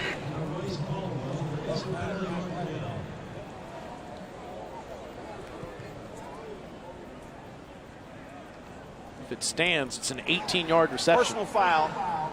Illegal helmet contact, number 35, defense. Half the distance to the goal from the end of the run. First down. 1st and goal, New Mexico State. And just outside the 1-yard line. I asked pass game coordinator this week, Kevin McKeithen, what matchup they loved, and his answer, Caldwell against their linebackers. We've seen it work twice now. Guys, Kentucky defense is having problems lining up right now, taking the second timeout. That first timeout, 30-second timeout. Stoops called. He was in the huddle talking with Coach Brumbaugh, the defensive line coach, asking everybody with his hands up just kind of what they were doing, what the issue was, trying to get lined up. Seems like that's been a little bit of an issue here in the first half. It certainly has. That's probably part of the confusion there, the middle of the field being wide open. I mean, you just can't leave a guy like Royce Caldwell open down the middle of the field. And hey, we were looking at the clock a few seconds ago thinking 58 seconds, what do they do here? No They're going to run out the timeouts. clock, no timeouts. They come out and a few big plays, and they're down inside the 2. 74 yards in 2 plays. It's only taken 17 ticks off of the clock. And here they are on the doorstep. Rodgers, 3 receivers to the bottom of your screen. Fakes the inside handoff, keeps it himself. Touchdown, New Mexico State. Took them 20 seconds to get back into the end zone. Look at the demeanor of Kentucky's defense, just looking around, trying to figure out who did what, who did wrong. What I see wrong right here, look at the hat level. Everybody up front for Kentucky is playing tall. That's the reason they're getting pushed around. That's the reason Rogers and the rest of this backfield for New Mexico State is having so much success on the ground. The effort's not there up front, probably because of the up-tempo offense. The hat level is high. Kevin, down there, I don't know what you're seeing, but it looks like those guys are looking around trying to find an answer right now on defense, and I don't think anybody has it. Yeah, they look a little tired. And I'll say this too, Jordan. You go back to last week against New Mexico, and Rogers let them down at the end of the first half there to get them right back in the game. Did the same thing last week. Very impressive in the 2-minute drill from Rogers this year. Davidson has been perfect today, 5 of 5 on extra points after missing 2 last week, and we're tied up again, 35 apiece with 38 seconds to go in the second quarter. Look at the confidence there. I mean, Rogers talking to his teammates. I mean, if they would have thought they would come in here and score 35 points in a game, I think they would have felt like they had a chance, let alone 35 points in the first half. They got some confidence now. It's a dangerous combination. He's 11 of 18 today, 175 yards, 2 touchdowns. Rogers also just ran it in. He has 8 carries for 37 yards. Conversely, you saw Stoops there walking around with his head down. They're trying to figure out how to fix this. On defense, especially, offense is putting up points behind Steven Johnson, playing really well, but on defense, they have not even put up a fight, Taylor, really. Wonder what Mark Stoops' blood pressure is at the moment. 0-2 start to the season in a dogfight through the first half of this one. Fielded at the 5 by Jeff Badette, and Badette's up to the 21-yard line. 32 seconds to go in the first half. That 16-yard kick return. I think if you had those 2 timeouts that you burned on the last defensive series, you maybe think about a few plays, but here, get to the locker room, get on the board, figure things out on defense, tell the offense to stay course, continue playing confident and fast. But boy, they got to figure some things out on defense. And keep in mind, New Mexico State receives the second half kickoff. So we'll see what Eddie Grand, the head coach of the offense in Lexington, decides to do. Jim Williams has had a phenomenal second quarter, and he gets the handoff here, and he has a first down run up to the 40-yard line. There is another flag down. It's the area of offensive holding. We'll see. Holding, number 72, offense. 10-yard penalty from the previous spot.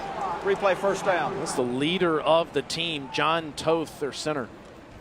You don't see that often. Toth, one thing that's really impressive when you look at him on film is just how fundamentally sound he is in all those blocking schemes, passing and running.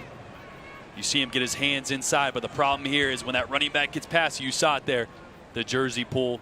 As soon as a guy gets past you, got to let him go. He was in great position, just held on a little too long, and anytime the refs see that jersey pull, it's an easy call. You're thinking maybe we're in position to try to get 3 points. Instead, you kneel on it and you take it to the half. What a first half. Kentucky and New Mexico State all square at 35 apiece. Fireworks all over the football field. Let's go down to the field with Kevin Weidel.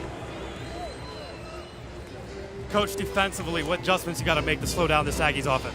We're playing horrific defense. It's just not very good, not very smart. You know, we've got to get a lot smarter and you know, make some plays. We're not playing very good football.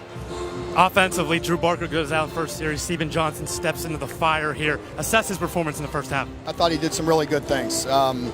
You know, we moved the ball. We're running the ball pretty good, taking a little pressure off of him, and he's making some good decisions. We just got to get some more stops. We got a few in there, and then to give up that late touchdown again, it was inexcusable. Thanks, Coach. 745 yards of offense and 70 points have been scored in the first half. Now let's join Dari, Booger, and Chris in the studio with the halftime report.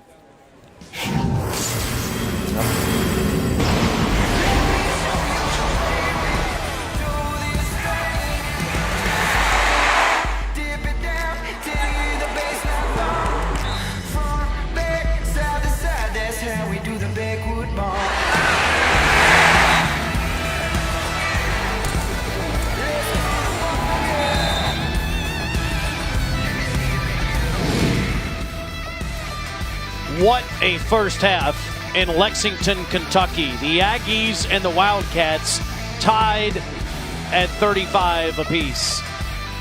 With Jordan Rogers, I'm Taylor Zarzer. I don't even know where to begin on this stat sheet here. 21 drives, 70 points, Been wild. 745 combined total yards. I would have been surprised at those numbers for the entire game, but you look at the positives, especially for Kentucky. Steven Johnson coming in, not only giving them a spark, but giving them that consistency they needed on offense to sustain drives. But really, it was the last drive for New Mexico State that really sucked all that confidence out of out of Kentucky's defense. No timeouts. They drive downfield with 2 huge pass plays and cap it off with Rogers jumping into the end zone on his own to make it a tie ball game. Kentucky had a chance to go into half, up 7. With all that's happened, that would have been something to hang your hat on, but they got complacent, let their guard down at the end, and you can't do that against a New Mexico State team that has nothing to lose. And they get the football right back to start the second half from the goal line.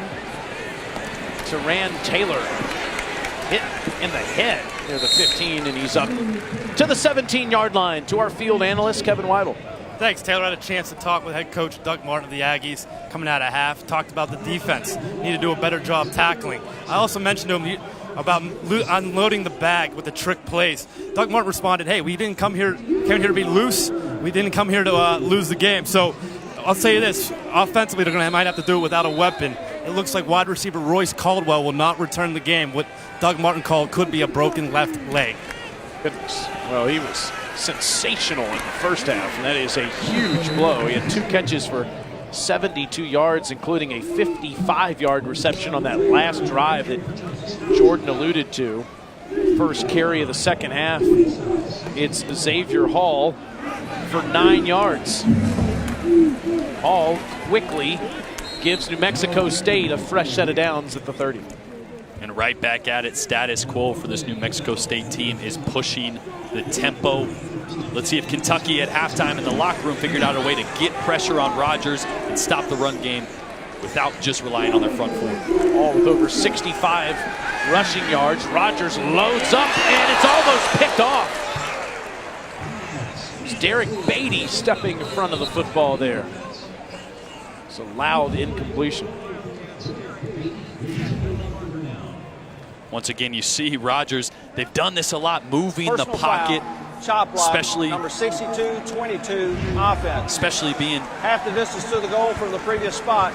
Replay first down. Moving the pocket there with Rogers. The reason they're doing that, they're a little outmatched up front from a size and speed standpoint. They're able to move the pocket like that. They've had a lot of success changing the setup spot for Rogers and completing those passes right there through into coverage. Though it's a dangerous one. Those type of plays Kentucky needs to make when those opportunities are there, especially in a tie ball game when you don't know what could happen. Well, meanwhile, you heard Mark Curls, the referee, flag Anthony McMeans and Xavier Hall for combining on a chop block. Hall takes the carry and gets back near the 25-yard line.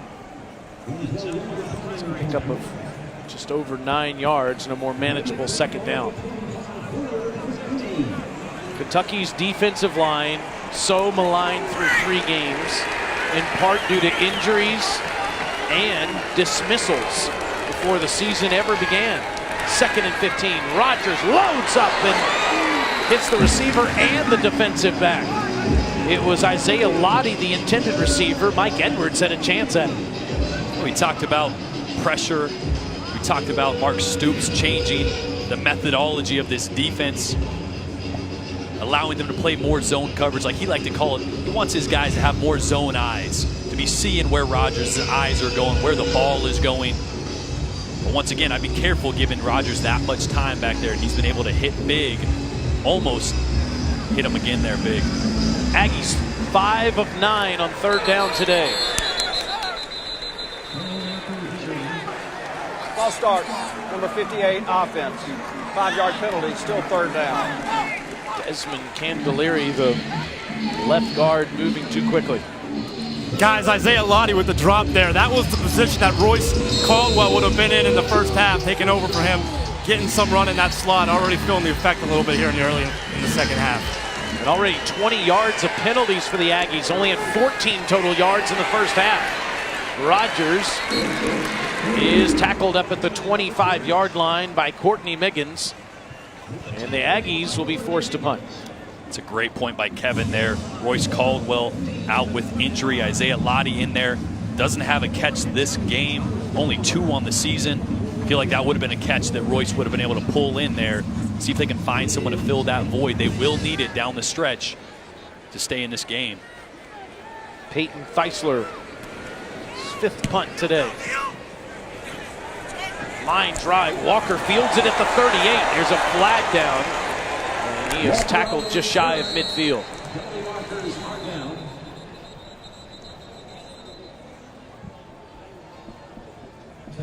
37-yard punt. Wildcats could be pushed back. During the return, illegal block in the back, number 11, return team. 10-yard penalty from the spot of the foul. 1st down. Timeout. 35 apiece with 12:56 to go in the 3rd quarter. Steven Johnson and the Cats coming back on the field.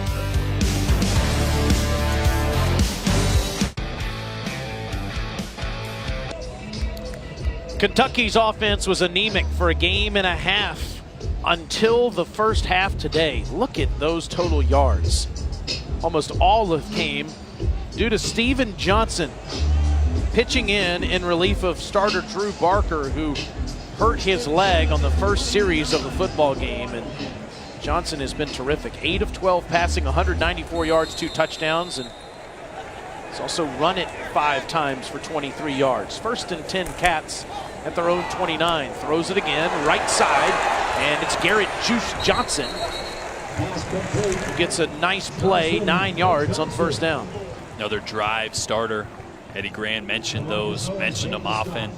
Getting quarterbacks comfortable early in the drives.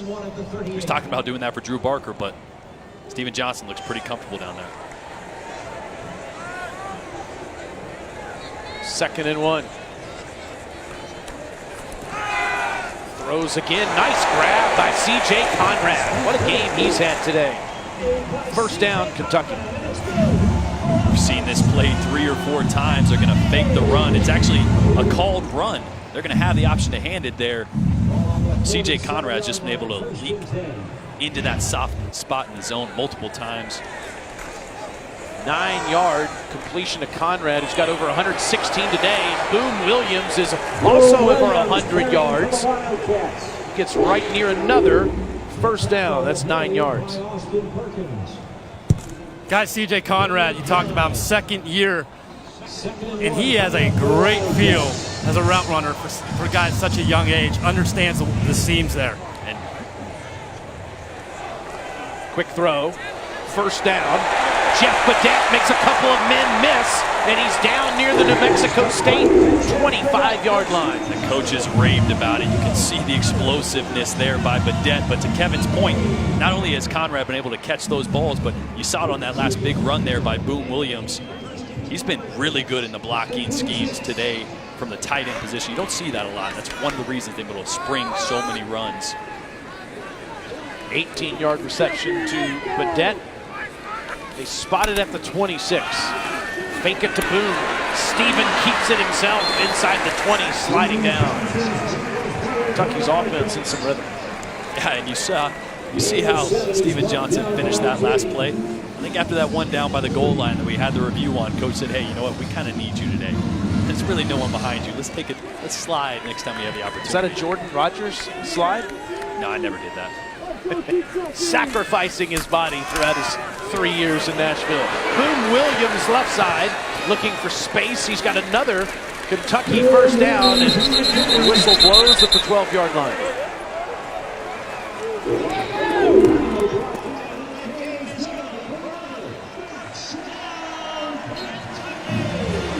Listen to the Commonwealth Stadium faithful as Kentucky tries to grab the lead again inside the red zone.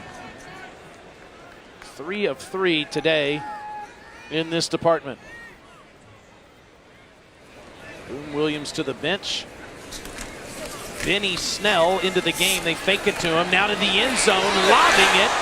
Incomplete for Kawan Ross. And second down. I mentioned it earlier. You got Kawan Ross there on the outside. 6'6" going against Jared Phipps at 5'9" on the outside. Wouldn't be surprised if they try that matchup a few more times down the stretch. 2nd and 10.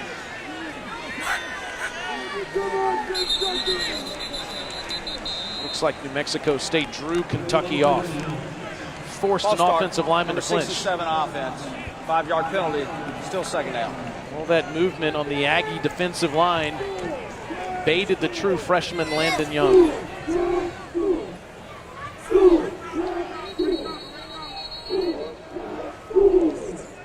Stoppage is the official's going to go over and talk to Doug Martin.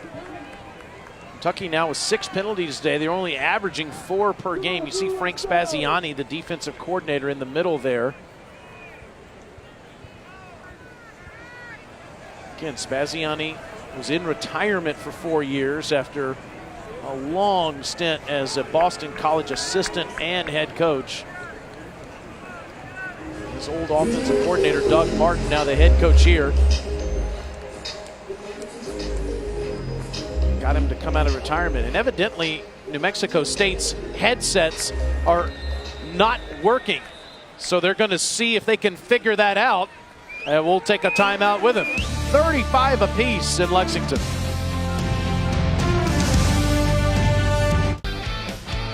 Football is brought to you by Gatorade, the proven sports fuel. The beautiful Bluegrass State, known for its thoroughbreds, its horse racing.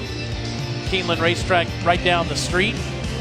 It's known for an incredibly competitive football game today. High scoring between Kentucky and New Mexico State.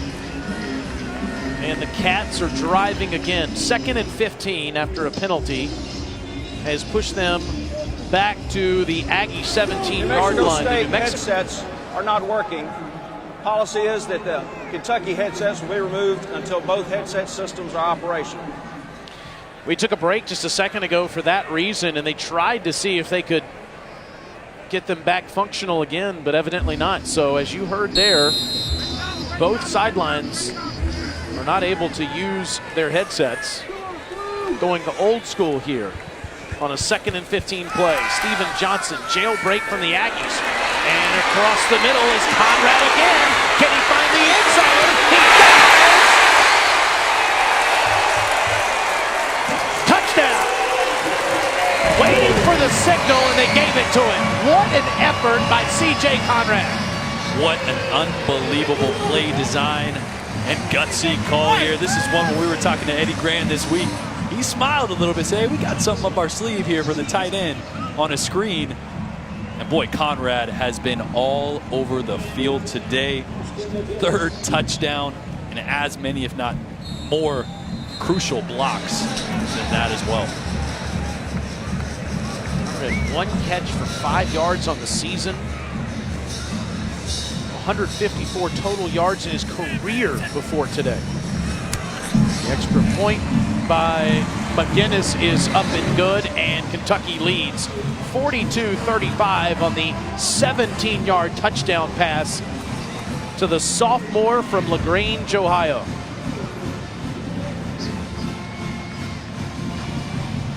What they're going to do here is a little misdirection. You see Conrad release like he's going to the flats. The lineman bluff and then release downfield, and Conrad sneaks back underneath.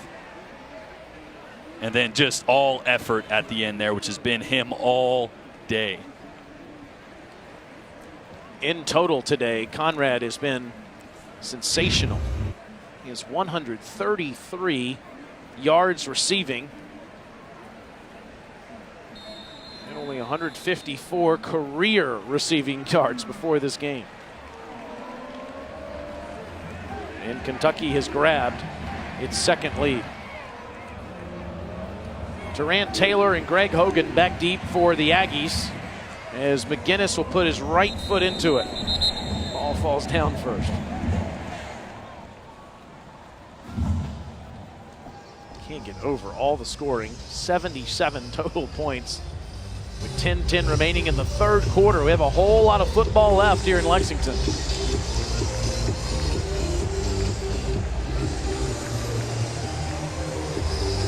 Wildcats 0-2 on the season, trying to win their first game of the 2016 campaign. Fielded by Taylor at the 2. Ooh, he is hit at the 15. This is the first ever meeting between the Aggies and the Wildcats, and it has not disappointed. New Mexico State has never beaten a Southeastern Conference opponent. 0-19 versus the SEC, and they trail again, Kevin Weidel. Guys, I'm down here behind the New Mexico State bench, and there's Kentucky officials, Aggie officials, both working on the wiring right now, and they brought over a new power cord they're trying to use and set up, so we're going to see if this works out or not. Meanwhile, Rogers has all kinds of time, throws against his body to a streaking receiver, but it is incomplete. We're seeing a theme here for the shots that New Mexico State is taking. Once again, moving the pocket like they've done so much. They must have seen something on film this week, because, man, they've been throwing back to the post twice, throwing back to a deep vertical there. It's Anthony Muse deep off the Aggie bench that was the intended receiver. Here's Jason Huntley, and he is met in the backfield, tackled for a loss. Kendall Randolph there making a big play. Kendall Randolph there, tackled for a loss.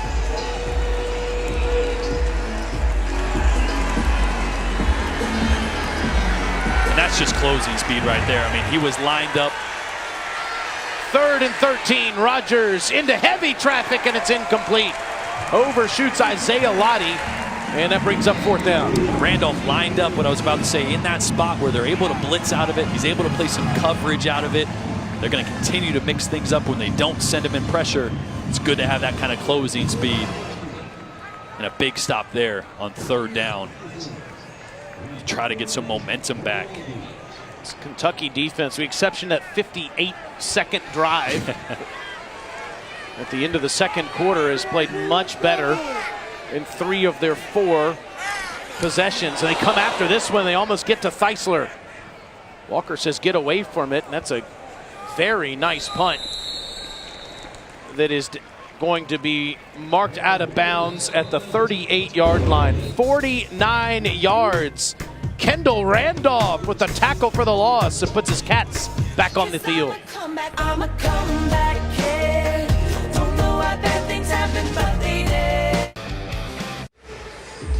Kentucky with the lead over New Mexico State and the football with 9:15 to go in the third quarter. Kevin Weidel, our field analyst, Jordan Rogers, Taylor Zarzer, here up in the booth from Commonwealth Stadium in Lexington, Kentucky. Mark Stoops' teams have gotten off to great starts in 2014 and 15 and haven't been able to close the season getting to 6 wins or more. Done exactly the opposite in 2016. There's Stanley Boom Williams around the right side. He now has a career high in rushing. He has 145 yards today. Very pivotal drive here for Kentucky with a chance to pull ahead by more than 1 score. It's been neck and neck all night. This will be a big drive for Steven Johnson's Kentucky offense. Second and 5.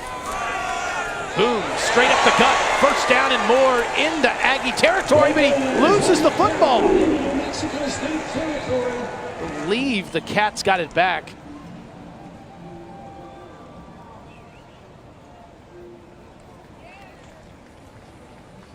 See if we can take another look at that. It is Kentucky ball, and it is a first down, Kentucky. Spinning around, and as you see, Jaden Wright, the defensive back, the strong safety, came up there to definitely coming out. Lucky loose. they got that one back. First and 10, Kentucky from the Aggie 44.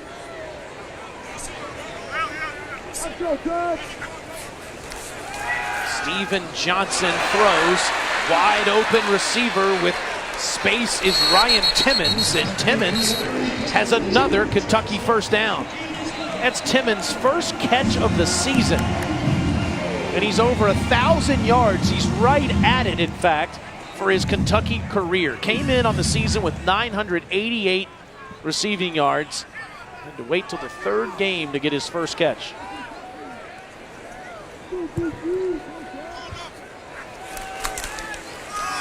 Inside handoff, Snell bounces it out to the right side, and it's another Kentucky first down. Boy, they're gashing New Mexico State right now, Jordan.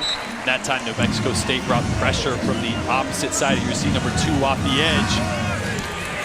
Offensive line able to get a few key blocks, 1 block away from springing them all the way on that one. Back in the red zone are the Wildcats. Snapped from the 18, midway through the third. Snell, and he is tackled, dives ahead to the 15. It's Rodney Butler, Mr. Everywhere for the Aggies. Prime time here to incorporate another RPO, little play action. Either incorporating the tight end or taking a shot. New Mexico State definitely bringing extra guys into the box, focusing on that run. See no safeties here back deep. Stephen Johnson, the junior from Rancho Cucamonga, California. To Snell to the left side, inside the 10, inside the 5, and out of bounds. Marked around the 3. What effort by the true freshman from Westerville, Ohio. That's when you know things are just rolling. New Mexico State loaded the box with 8 there. Got a couple good blocks on the edge by Charles Walker and Ross as well. 14-yard gain. Let's put the Cats back on the doorstep. Trying to go up double digits for the first time today. Look at those red zone numbers. Snell straight ahead, his second touchdown of the day.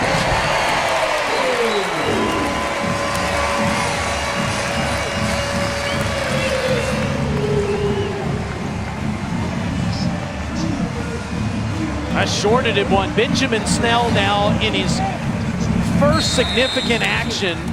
11 carries, 89 yards, and 3 touchdowns.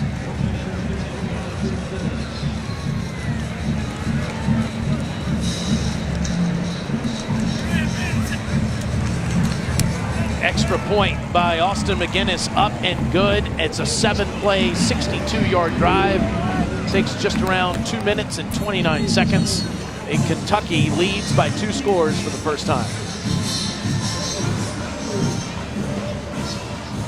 College football continues tonight at 7:30 Eastern on the SEC ESPN Network with the SEC Saturday night game as Kirby Smart and number 16 Georgia take on Missouri, and on the SEC Network alternate channel Texas State faces number 24 Arkansas. To find the SEC Network alternate channel in your area, go to secnetwork.com/channel.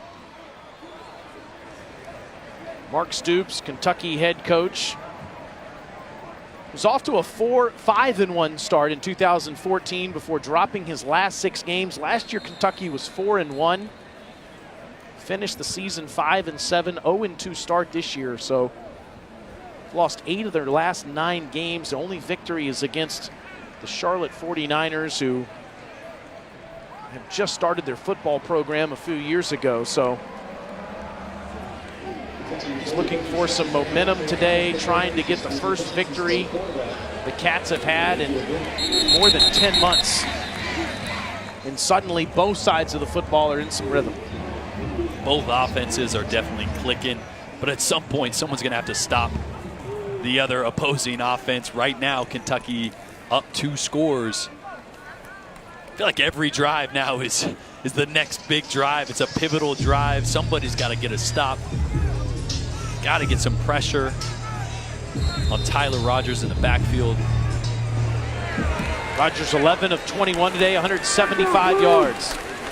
Inside handoff to Xavier Hall, and he gets a couple. Big number 98, you see there, Tymier Dubose got his first action of the season last year, coming off knee surgery, and was listed as a 3rd-string defensive tackle coming into the game, but Adrian Middleton was banged up early in the action, and Dubose has come in and played well. 2nd and 7, Rogers under pressure, he escapes and throws, and is that going to be ruled an interception? No. They say it hit the ground before Mike Edwards deflected it in the air. It's 3rd down. One of the guys we haven't talked about a ton tonight, number 35, Denzel Ware, going against a young Sebastian Anderson, right tackle for New Mexico State. Mexico State is very experienced on the interior, but starting 2 young tackles out wide. Denzel Ware finally hitting home there, being disruptive in the backfield. Aggies 5 of 11 on 3rd down today. Here's Ware again. Rogers avoids him and makes the throw.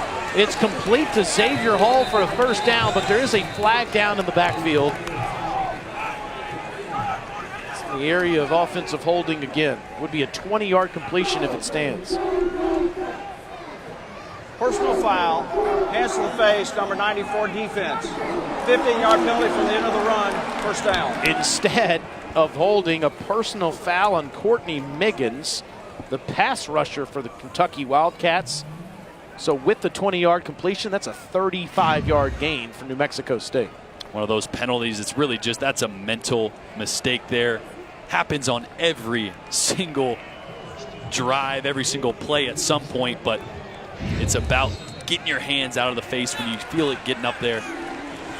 Kentucky had 8 penalties on the season before the 7 they've committed today. Rogers takes it out of the belly of his tailback, dives ahead right near the 1st down marker, and suddenly the Aggies are inside the Cats' 30-yard line.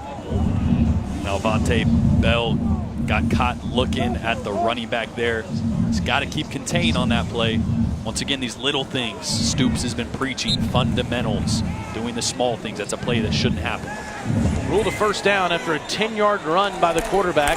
This time Jamar Gertie hits the hole and is stopped after a minimal gain. Courtney Love, very vocal middle linebacker for the Cats on the stop. Love, the transfer from Nebraska, been solid today. Xavier Hall in the backfield on 2nd and 8 for the Aggies. Rogers has a man open inside the 10. It's Isaiah Lottie.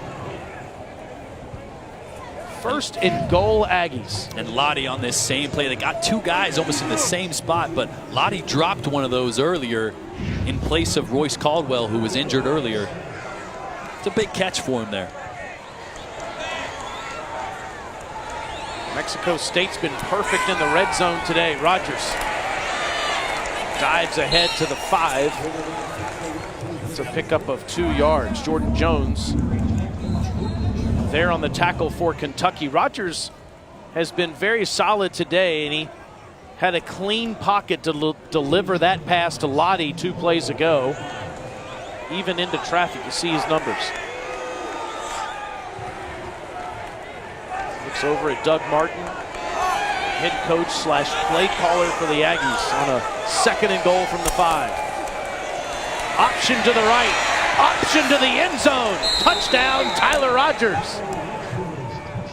Guys, I'll tell you what, I am so pleased and really impressed with the Tyler Rogers, the senior leadership. Guys, Kentucky came out here and took control of this game, went up 2 scores. Been easy to pack it in and say, hey, we gave a 1st half, we were respectable, but that's where the convenience and the luxury of having an experienced guy like Tyler Rogers really comes into play. A big time drive when they needed it.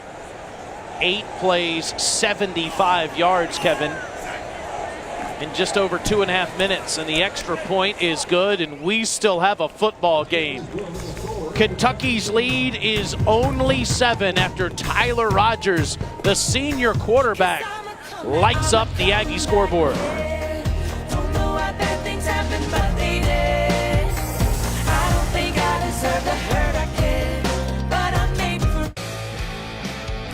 Wednesday night at 7 Eastern on the SEC ESPN Network. It's SEC Inside, presented by Cooper Tire, and they have an all-access pass to Mizzou football as they prepare for their game against Georgia.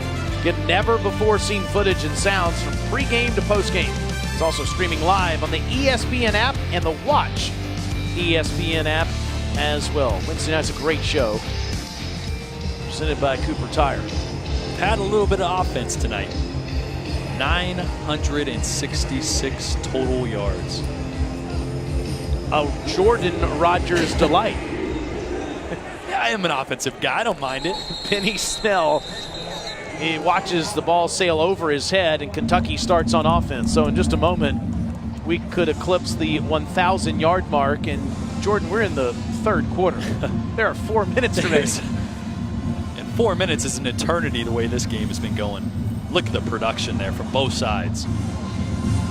Pretty much even on time of possession. This has been really a joy to watch. If you're a fan of offense and you love a competitive football game. I think our producer Scott, though, has had some dinner plans he might have to cancel. 4:08 to go. From the 25-yard line, Boom Williams had a terrific day, and he gets ahead for 3 yards. Tyler Rogers with that 5-yard touchdown run gets the Aggies a little bit closer. Meanwhile, Steven Johnson off the bench has been terrific for Kentucky. 259 yards passing and 3 touchdowns.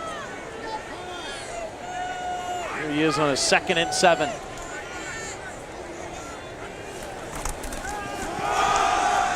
Boom's got nowhere to go. Dalton Harrington, the first one to him, and it's 3rd down Kentucky.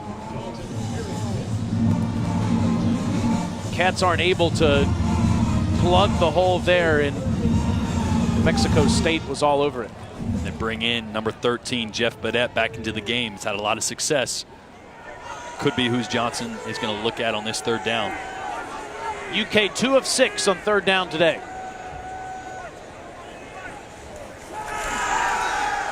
Johnson in trouble, escapes.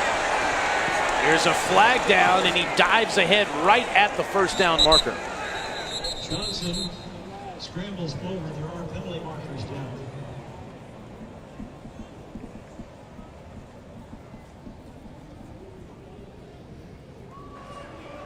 Holding, number 68, offense. 10-yard penalty from the previous spot. Replay 3rd down. Left guard Nick Haynes negates a 1st down, and Kentucky's had some penalty trouble here in the 3rd quarter. Once again, one of those situations where the guy starts getting separation, running away from you, just let him go. Just let him go. Now you put yourself in a tough 3rd and 15. Tacking on 10 yards and 3rd down is never what Stoops wants to see. From their own 20.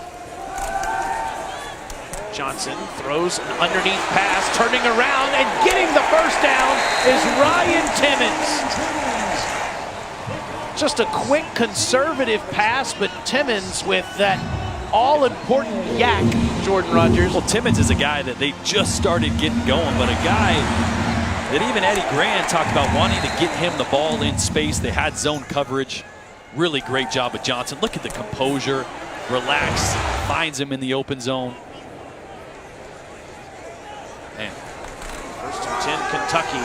Johnson fakes the run, fakes the pitch, and throws it to Juice Johnson.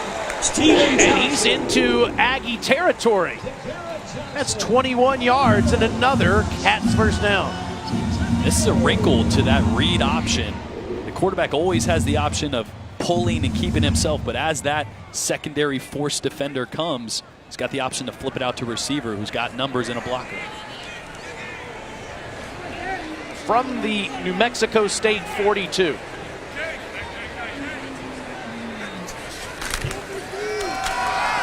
Boone Williams trying to find a space, and he dives ahead past the 40. You know, Taylor, it may be early, but I can't help but thinking, what does this mean for Drew Barker? Whether or not he is seriously injured, Steven Johnson has stepped in. The stage is not too big for him. He's done some things that Kentucky has not been able to do. He's seriously got to consider what this could look like keeping Johnson in long term. 2nd and 7 from the Aggie 39. Fakes it to the belly of Boone Williams, keeps it himself, and he is hit out of bounds after another gain of 3 yards. And I can tell you, you're not the only one wondering it. I think plenty of people watching this football game in the stands or at home are thinking the same thing, Jordan, that maybe Kentucky has found its long-term answer at quarterback.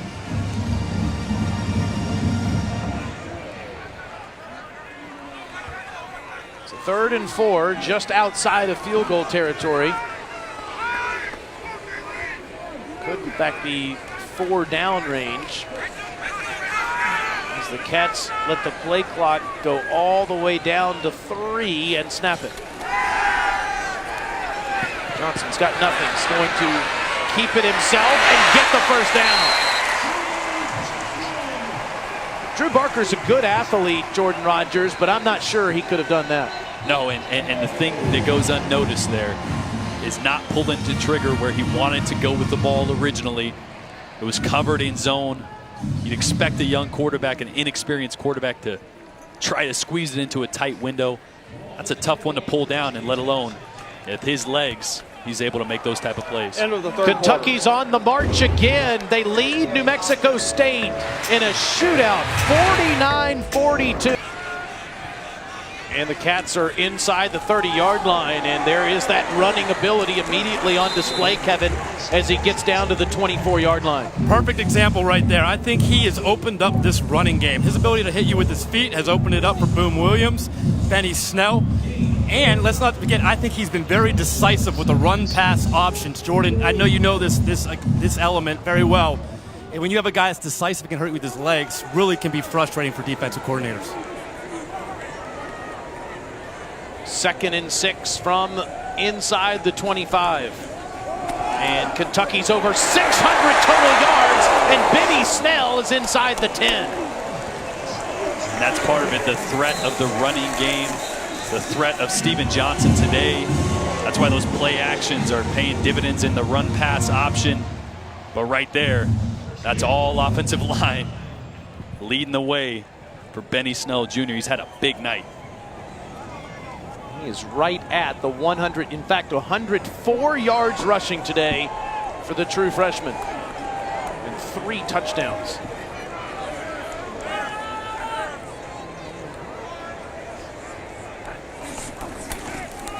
Quick handoff to Snell. Look at those pads. Moving Aggies inside the 5 down to the 4. Rodney Butler on the tackle. A lot of talk about Stanley Boone Williams. He's had an excellent 3-year career so far. No JoJo Kemp today. Injured ankle for the over 1,000-yard career rusher. Senior out of Florida, but I think the Cats may have found the future tailback today with Benny Snell Jr. And you're going to see him here in the Wildcat just like they did a few drives ago to punch it in. Snap it at the 4. Keep it himself. Try the right side. Bounce off of some Aggies. Carry the ball into the end zone.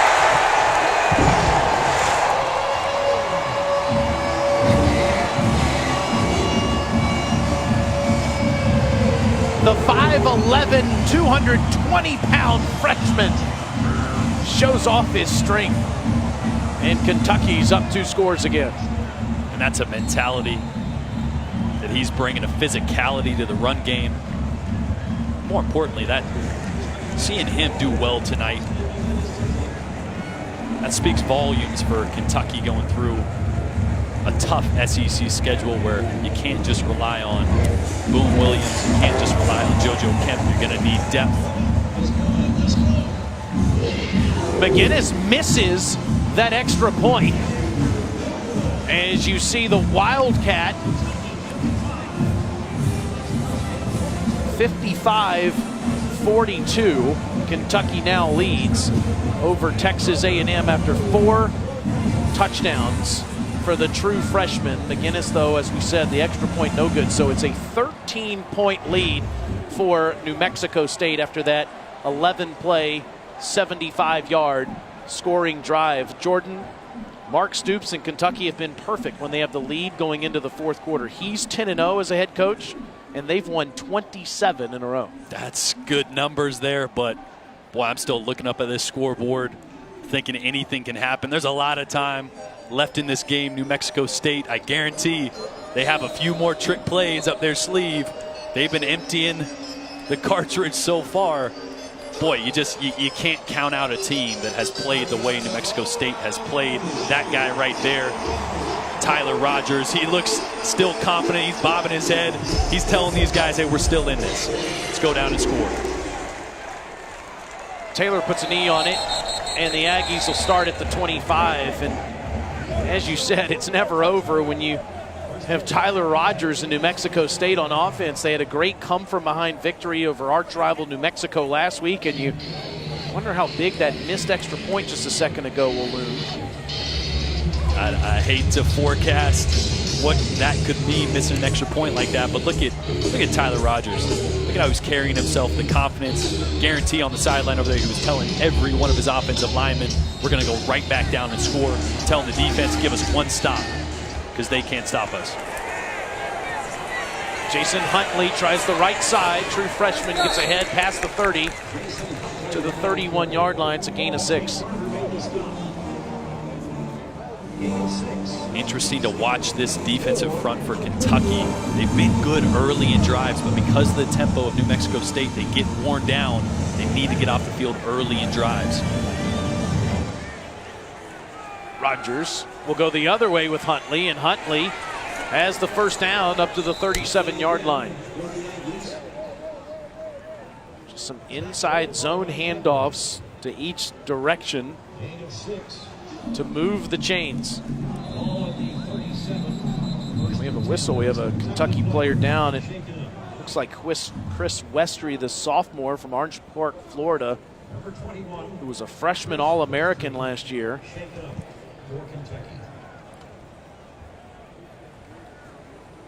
Wesley's a guy with incredible size and length at the corner position. One guy that New Mexico State staff was a little worried about in the passing game. We saw him on the field yesterday. Extremely long, one of the taller corners I've ever been around. He's one of many Kentucky players that have an interesting professional aspirations. We'll go over that in just a second. Rogers rolls to the right. Now back wants to throw to the middle of the field. Wide open, and it can't be brought in. O.J. Clark had an easy 6 points if Rogers had delivered him an accurate football. Back to the same throwback once again. Love O.J. Clark at the top of that route, nodding his head. Mike Edwards is actually one of their better cover guys. You see him get turned around by a great route by O.J. Clark, but that's one you wish he would have finished on. Those are those type of plays that you need to hit. 2nd and 10. Rogers has time again across the middle. That's almost intercepted. It's Mike Edwards. It's incomplete. We mentioned Westry. He went off the field. He hopes to one day work for Google. We have a couple of others that are interesting. Derek Beatty, the defensive back, wants to be a marriage counselor. We have several like Elvante Bell that wants to be a massage therapist. There's a 3rd and 10 for Rogers, escaping the pocket. Now he's going to pull a Fran Tarkenton, continue to scramble, and make a great throw to O.J. Clark for the first down. What a play by the senior quarterback. That's one of those you just tip your hat. I mean, not much you can do. Kentucky brings great pressure off the edge. Looked like they have him a few times, but what a job by Tyler Rogers keeping his eyes downfield. to find O.J. Clark, and O.J. Clark not quite made up for it, but he's on his way with a big catch there after dropping that one earlier. Rodgers 1st and 10, and he slides down at the 35-yard line in front of Eli Brown. I'm not done with the interesting professional choices. Jordan Eli Brown wants to be an FBI agent. Charles Walker, and I don't mean any respect to this industry, but I've never heard of college football player dream of being an insurance agent. Well, insurance agents rejoice. Catch made by Greg Hogan, and Hogan's inside the 30-yard line. Another New Mexico State first down. What did you want to be? I wanted to do this right here. Hang out with Kevin Weidel and Jordan Rodgers. What about you, Kevin? I'm all for it. Let's do it, Taylor. I wanted to be an astronaut. Is that right? I begged to go to space camp. Yep. I was a geek. Chico, California to Lexington, Kentucky today. Rodgers throws against his body. It's a dangerous pass, but the catch is made by Teran Taylor. It's second down. And in the scouting process, guys, what Rodgers has shown improvising the instincts, you either have it or you don't. And he's one of those guys that's got a great feel in the pocket, and when evading pressure, you just can't teach it. He hands it to Xavier Halls. Hall still on his feet inside the 10. Marked down near the 8-yard line. Spot him at the 9. Another unfortunate call. You bring blitz up top. It just happens to be to the wrong side. Let's see if they continue bringing pressure. They keep sitting back. They're letting everything stay in front of them, but they're getting chipped away at for these long drives. Gain of 16 yards. First and goal, Aggies. Rodgers to the end zone. Into double coverage, and it's picked off. It's Derek Beatty with his second interception of the season. And I just alluded to it. Are they going to continue to bring pressure? Are they going to sit back in zone?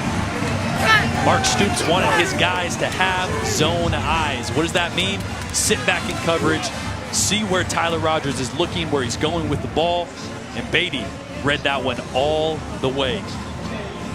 Jordan, you just got done mentioning the length. Well, Beatty looking at 6'1", listed right around 6'1", 6'2".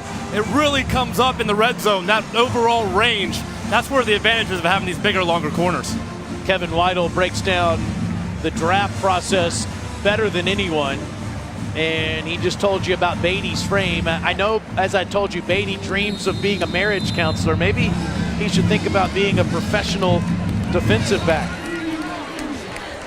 Boom Williams back there with Steven Johnson as the Cats have the football up 13. Williams has nowhere to go, but somehow it's going to turn this into a big play. What a play by the junior from Monroe, Georgia. But there is a flag down on the ground.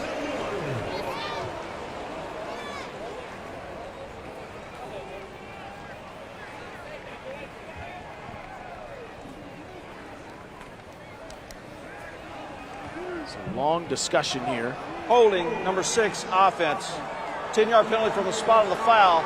Replay first down. It's Blake Bone.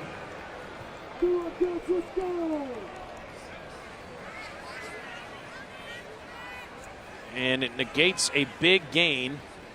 It'll be 1st and 7. Kentucky will snap this from their own 23-yard line. 9:50 clock running. And the Cats up 55-42. See how conservative they end up going here. Up 2 scores, a little over 9 minutes left. Be easy to pump the brakes. In this game, though, I don't know. Come on, Boom! Boom straight ahead, and he gets near the 25-yard line for a couple. Kentucky, of course, has arguably the best basketball program of all time. And this is starting to feel like a basketball score. It sure looks like it. Saw John Calipari and Mark Stoops at the same restaurant last night here in Lexington. Come on, Rock, let's go! Benny Snell with 4 touchdowns already today in the backfield on 2nd and 5. Johnson will throw. It's Timmons. Timmons has the first down, and he's tackled near the 33-yard line. It's a pickup of 9 yards, and again, it moves the chains, and just a simple conservative throw like you were talking about. Yeah, that's one of those that low risk, got a chance for it to spit. Most important thing, you're keeping the ball safe. It's really an extension of the running game there, getting it to your playmakers' hands in space. And they're using every bit of the clock right now on purpose. You see it moving under 8:20. It's Boone straight ahead. Make that Snell near midfield and past that mark. And what a day for the true freshman. Guys, I've been impressed with his lateral quickness, lateral agility for a guy his size. We know he has the power of 220 pounds, but the quick feet and the lateral agility have really stood out to me today. 181 yards for Boone Williams, now 131 for Benny Snell. Both of those guys have gashed the Aggies, and you see the total rushing yards for UK today.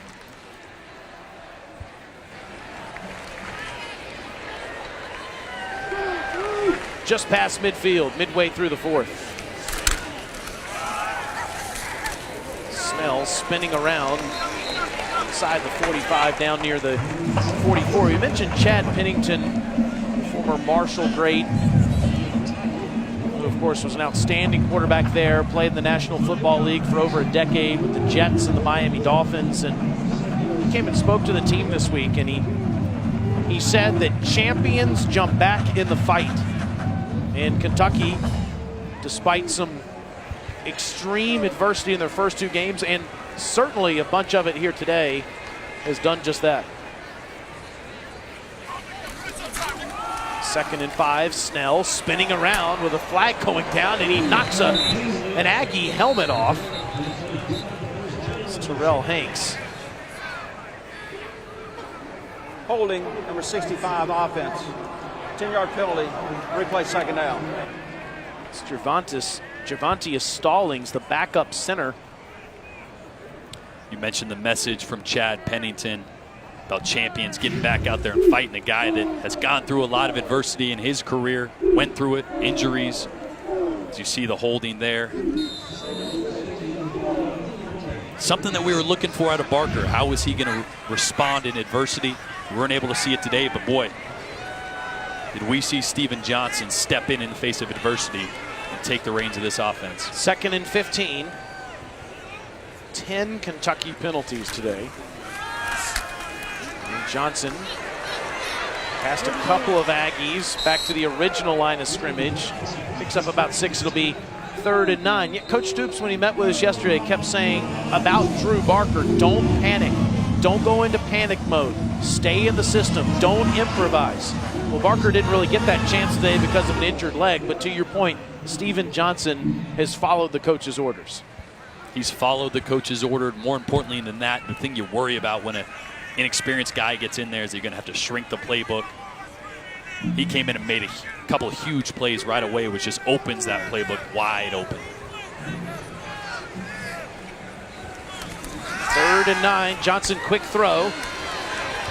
Timmons can't make the Aggies miss him that time, and it'll bring up 4th down with 5:40 and change. Why not, right? Why not? Let's give it back to New Mexico State, see what they can do, huh? I mean, but they're not. Looks like they're going to stay out there. The first real aggressive move He we've just seen. said the word go on 4th and 4. Well, he meant go punt, which is wise move when you're up 13. I disagree. You want to go for it? Yeah. You got a quarterback playing with that kind of confidence. You're past the 45. Defense has played well the past few drives. That's the type of play right here that could have iced the game. Maybe they're thinking about it. I don't think so. I think they're going to take it. Kentucky now 680 total yards today. It's the most in the Mark Stoops era. Gave themselves a little more room for this punt on that delay of game. Delay But man, offense, 5-yard penalty, replay 4th down. would have loved to see Stoops pull the trigger there and try to ice the game. Everybody. That's just me, though. I'm getting greedy. For what we've had today, I'm getting greedy. Every quarterback I know named Rodgers has a lot of swagger, that's for sure. The one on the field, the one up here in the booth, the one at Lambeau Field. Oh, they can't get it down at the 1. So it'll be a touchback at the 20. Jordan, you're more of a gambling man than me. 4:52 to go. Kentucky leads New Mexico State 55-42. The Aggies are not done yet. Rodgers with more than 300 all-purpose yards, 2 touchdowns passing, 2 running today, Jordan Rodgers. Hey, he's done it all. He's been accurate in the deep shots that they've taken. He's ran it when they needed to, punched it in. You know, they talked about him being an emotional guy. He's fueled by momentum. You can see how much momentum they've had today, but he's got to create a little bit on his own right now to get him back in this game. Thanks for going.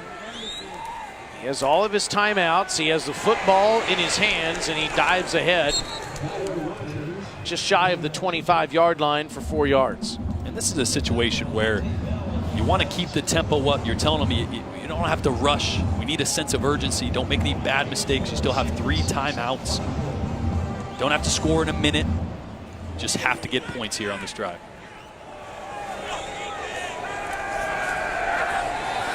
Wants to throw, can't find anybody open, and throws short of his intended receiver, O.J. Clark. Yes, because they already move so quickly anyway.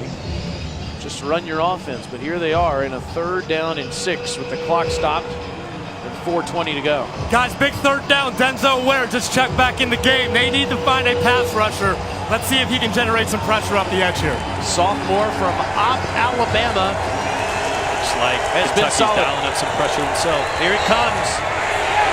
Rodgers, down he goes.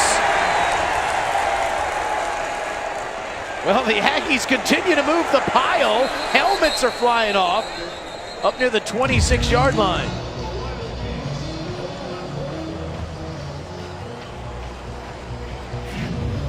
Kevin mentioned it. Denzel Ware here on the outside left going against a very inexperienced tackle. But he wasn't able to hit home, but what they did there different. They brought pressure. They brought a few extra guys off the edge.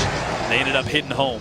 Anthony McMeans, the center, moved that pile 3 or 4 yards, but it's 4th and 4. And Doug Martin's going to bring on the field goal team. 6 punts for a 40-yard average today for Peyton Feisler. He punts it back to Charles Walker. Walker at the 36. He's got some space inside the 50. He could take it all the way. Charles Walker, 74 yards, touchdown. There is a flag down on the play. We'll see if it's excessive celebration. We also have an Aggie that's injured. Well, now we have seen it all.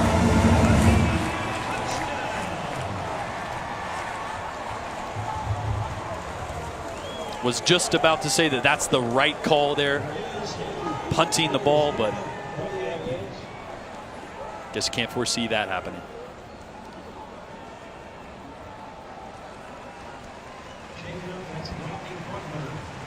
It's a 65-yard punt return for a touchdown. It's Rodney Butler, the all-world linebacker who leads the country in tackles, was the man that was injured. And McGinnis trying to make up for that missed extra point last time, and this one's straight through.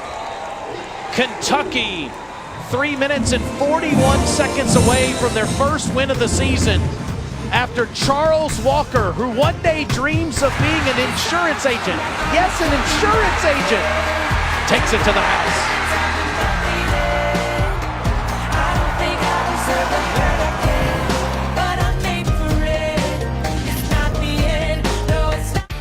SEC Network Football is brought to you by Gatorade, the proven sports fuel. 104 combined points today. It's the most points in a game for either one of these schools in the last 100 years. Kentucky 62-42. Charles Walker hadn't been able to return any punts all season until today. He just took a 65-yard punt back to the distance. Back with the Aggies on offense in just a moment.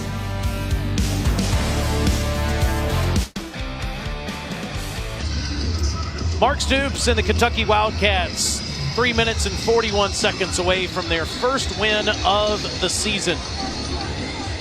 Up 20 on New Mexico State. Tyler Rogers still in at quarterback. That pass is batted down at the line of scrimmage. Kentucky's going to face South Carolina here in Lexington next Saturday. Gamecocks held on against East Carolina today in Columbia and won 20-15. I think that's a game that could go either way. Absolutely. South Carolina finding some confidence. Brandon McElwain at quarterback. Rogers' pass batted down again at the line of scrimmage. You think about it, Kentucky's weakness certainly still is its defense, though they made progress as the game continued today. But that's South Carolina's weakness. Is their offense. Yeah, it's one of those matchups that, like you said, can go either way. And it's two very similar schools. Two schools that are doing everything they can to jump back into the recruiting in the SEC. Courtney Miggins batted down the last two passes. Rogers had enough, handed it to Hall, and he had nowhere to go. We saw earlier those facility upgrades here at Kentucky. I'm pretty sure one of the main reasons Will Muschamp ended up in South Carolina was his ability to recruit Florida. Recruiting for these schools that are a little bit outside of maybe the top 5 or 6 in the SEC, they need to do everything they can in those facilities that Kentucky just finished over there. We got to walk through. Pretty impressive. It's really going to help them land some of the depth, some of the talent they need to continue to fill this roster to get them over that hump. Timeout, Kentucky. Kentucky's going to call a timeout. 2:59 to go. Up 20 points in Lexington.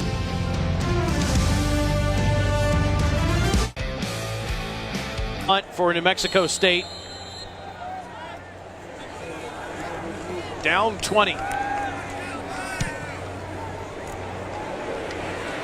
This takes Walker all the way back to the 21-yard line. 65 yards to the house last time.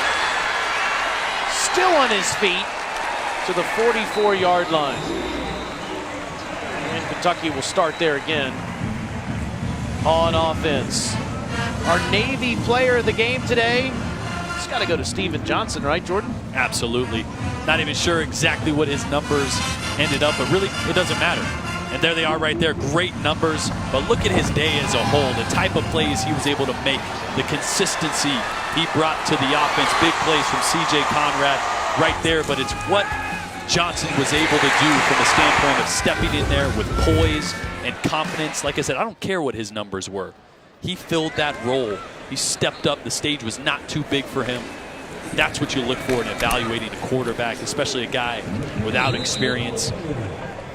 How does he lead? How is his confidence? And that kid right there, Steven Johnson, does not lack confidence, especially after the night he had. Luke Wright is new quarterback who's going to finish the game. A sophomore from Atlanta, Georgia. Guys, let's not forget about Benny Snow. I thought he had a heck of a game, and he brings another element that they haven't had around here, that power element, and he's the lateral quickness to go along with Boom Williams. That with the speed, you got that thunder and lightning. I'm a big fan of it, especially since on the football field and hasn't been over my head. It wasn't fair. We didn't give Weidel a vote. Snell had 131 total yards, 136 rather, rushing yards today and 4 touchdowns. Boom Williams had 181. As you see, Mikel Horton getting a couple of carries, the junior from Westchester, Ohio. So Kentucky puts up 62 points today. Sounds familiar. Louisville put up 63 in their victory. You tell me you're already looking ahead to that game at the end of the season? Too early for that. This Kentucky team is just hitting their stride. But they're going to have a decision to make at the quarterback position depending on the injury that Barker sustained early in the game. It's Big rivalry, of course, between those two teams. And that moves the chains for Horton, and that should do it where they can put this game on ice. We mentioned the game next week between South Carolina and Kentucky. You see Texas State and Arkansas is coming up next on SEC Network Alternate. Georgia and Missouri coming up on SEC Network. So the Stoops boys at least have one victory today. Of course, Mike and head coach Bob at Oklahoma looking for another one just underway in Norman, Oklahoma against Ohio State. Kentucky beats New Mexico State 62-42 today here at Commonwealth Stadium for their first victory of the 2016 season. Both teams are now 1-2 on the year. Pretty impressive performance by this Kentucky offense, and the defense stiffened in the second half. And that's a promising thing to see. Stoops taking over the reins as defensive coordinator. He's got a lot of responsibilities as head coach. First full weekend as DC, you saw them grow, you saw them get better in the game. That's Jordan Rogers. We appreciate Kevin Weidel. I'm Taylor Zarzer. College football coverage continues next with Texas State and number 24 Arkansas. So let's send you to Fayetteville.